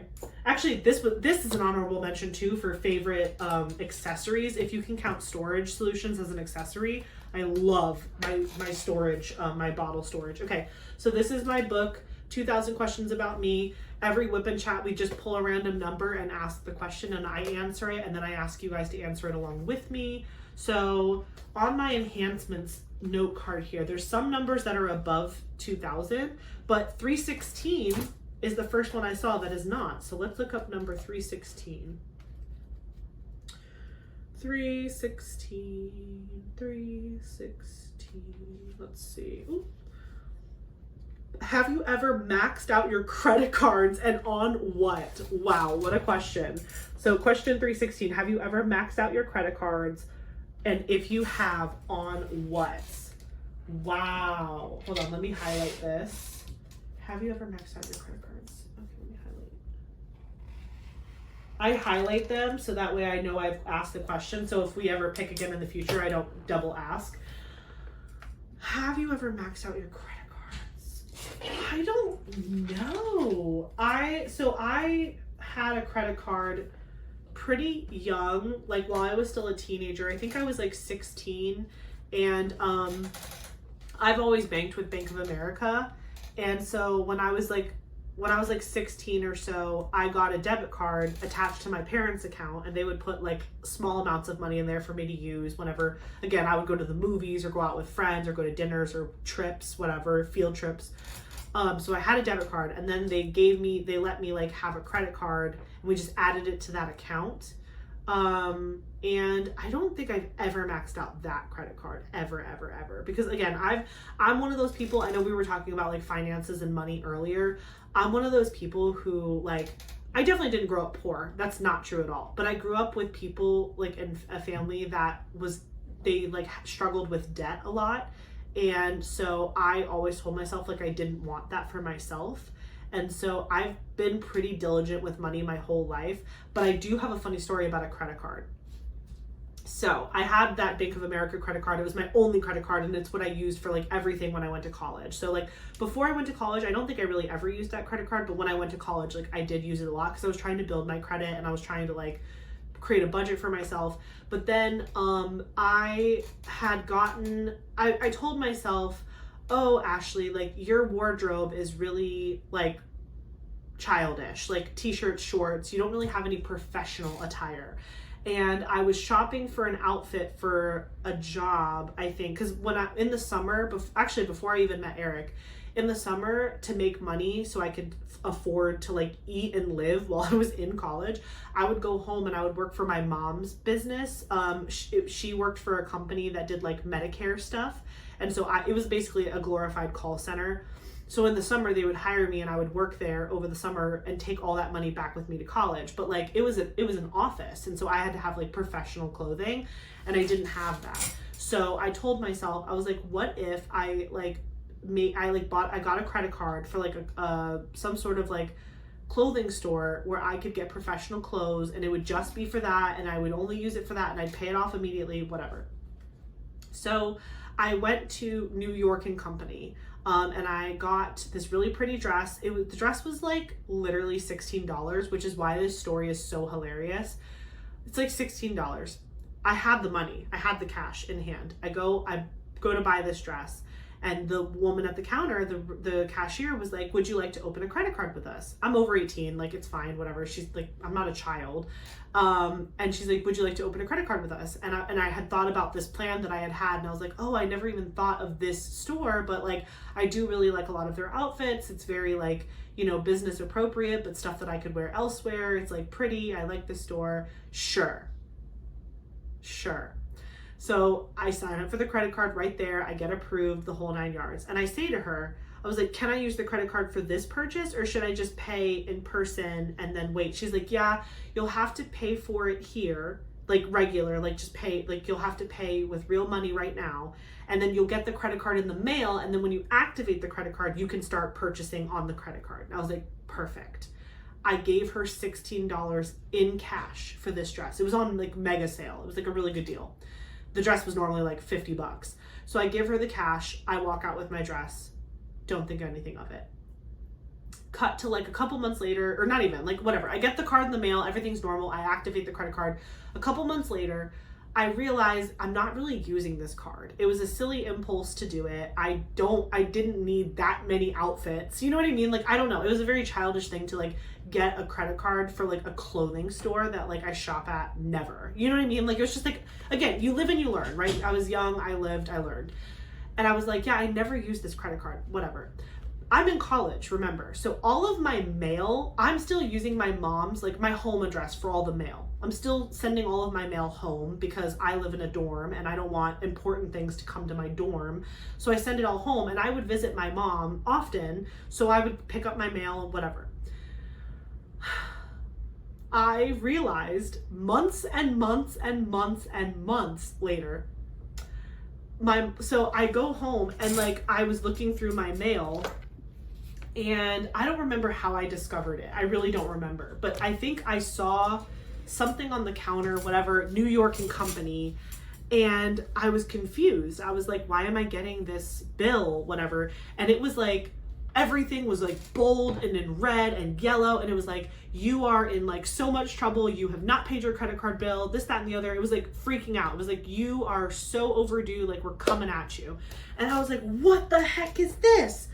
And like the charge was like super, super big because of like they basically charge you when you don't pay your credit card. They charge you fees and stuff. So like my $16 dress was like 100 and something. It was like crazy. And I was like, Mom, like, what is this? Like, why didn't you tell me? Whatever. She was like, oh, I thought they were like offering you a credit card and I was throwing these away. So my mom was like throwing away these credit card bills, and I was like pissed because I was like, I paid for the dress in person. When because my mom was like, first of all, why are you opening credit cards with these random people? Why are you charging stuff? We didn't talk about this, da-da-da. And she's like lecturing me. And I'm like, Mom, I went and I got this credit card because I thought I would use it to buy work clothes for when I come work with you in the summer. And I paid for the dress in person because she told me I couldn't use the credit card on the first day, and clearly the woman at the counter was wrong. They did charge me for the dress, and I paid for it in cash. Because I paid for it in cash, I had no like paper trail. There was no trail of me making that purchase because I didn't keep the receipt, because I didn't keep the receipt. I was like, here's my dress, it's on sale, whatever. And then I got my credit card in the mail, activated it, and I wasn't intelligent enough to like go online and like make an online account with the bank and like look it up and like have the app on my phone to check my statement. Again, I was literally like 18 or 19 years old and like super dumb. So I was like, I had no idea. I was like, well, I haven't used the credit card yet. Why do I need to check the balance? I haven't used it. And I was going to cancel it. And that's when I found out that like they were charging me all these fees and they were mad at me because like whatever. There was like my credit score was affected. It was a whole thing over a stupid $16 dress that I spent $16 for in cash. So anyways, after this whole incident happened, I was like, well, that's the last time I'm doing that. So literally I closed the account. I paid all the fees and all the things that got messed up. I couldn't fight it at the time. I mean, maybe I could have, but I didn't fight it because I was like, well, I paid in cash and I didn't keep the receipt. There's no way for me to prove to the credit card company that I did pay for this dress outside of using the credit card. And it was like over $100, but it wasn't that big of a deal. And my mom's like, well, you're paying for that because you did that. And I was like, yeah, okay. So I paid it off. I closed the account, and I literally had like a bad stain on my credit report at like 19 years old for like a really long time. But like, again, that's the only time I've ever had something on my report, and it fell off like a long time ago because this happened when I was like 18 or 19. But I remember being so mad because I had like a stain on my credit report so young, and meanwhile I paid for that dress $16 in cash and it messed me up and I was so aggravated. But anyways, obviously like everything's fine. I bought a house, I have cars. It's like it has not affected me long term, but it was so annoying. It was so annoying. So yeah, that's my credit card story. No, I've never maxed out a credit card, but I have had a whole credit card snafu where I did not pay the bill for months and months and months, and they tried to come find me, and my mom was throwing the mail away because she thought it was like them offering me a credit card, and I already had the credit card and it was the bill, and I didn't realize because I thought I already paid for it, and it was a whole thing. So that's my story, and I'm sticking to it. Anyways, I hope you guys enjoyed this whip and chat on the Tea Party by Ivy Dolamore. Thank you all for tuning in and listening to all of my life updates, my diamond painting updates, my DP tag answers. Thank you for all of it. If you made it this far in the video, please drop a drink emoji of any sort because we're working on the tea party. So you can drop a tea emoji, you can drop a coffee emoji, any beverage, any sort of beverage, drop the emoji in the comments because this was a longer video. So thank you guys for sticking around and watching the whole thing. Let me know, again, I know I gave you homework. Answer the DP tags with me if you want. Have you ever maxed out your credit cards, and if so, on what? And yeah, and give me advice on if you think I should buy the big bottle case system. I do really want to know what you guys think about that, because if you guys think it's a good idea, I'll probably buy it on Wednesday after the video goes up and I see your comments, or I might try to finagle fitting it. The other option for that kit up for my Jaded Gem Shop canvas is to squeeze it into my DAC empty system using all of the spare parts from what I didn't use to kit up Alice and Roses. But we'll see. But thank you again so much for watching this video. Don't forget to like, comment, and subscribe, and I will catch you in the next one. Bye, guys!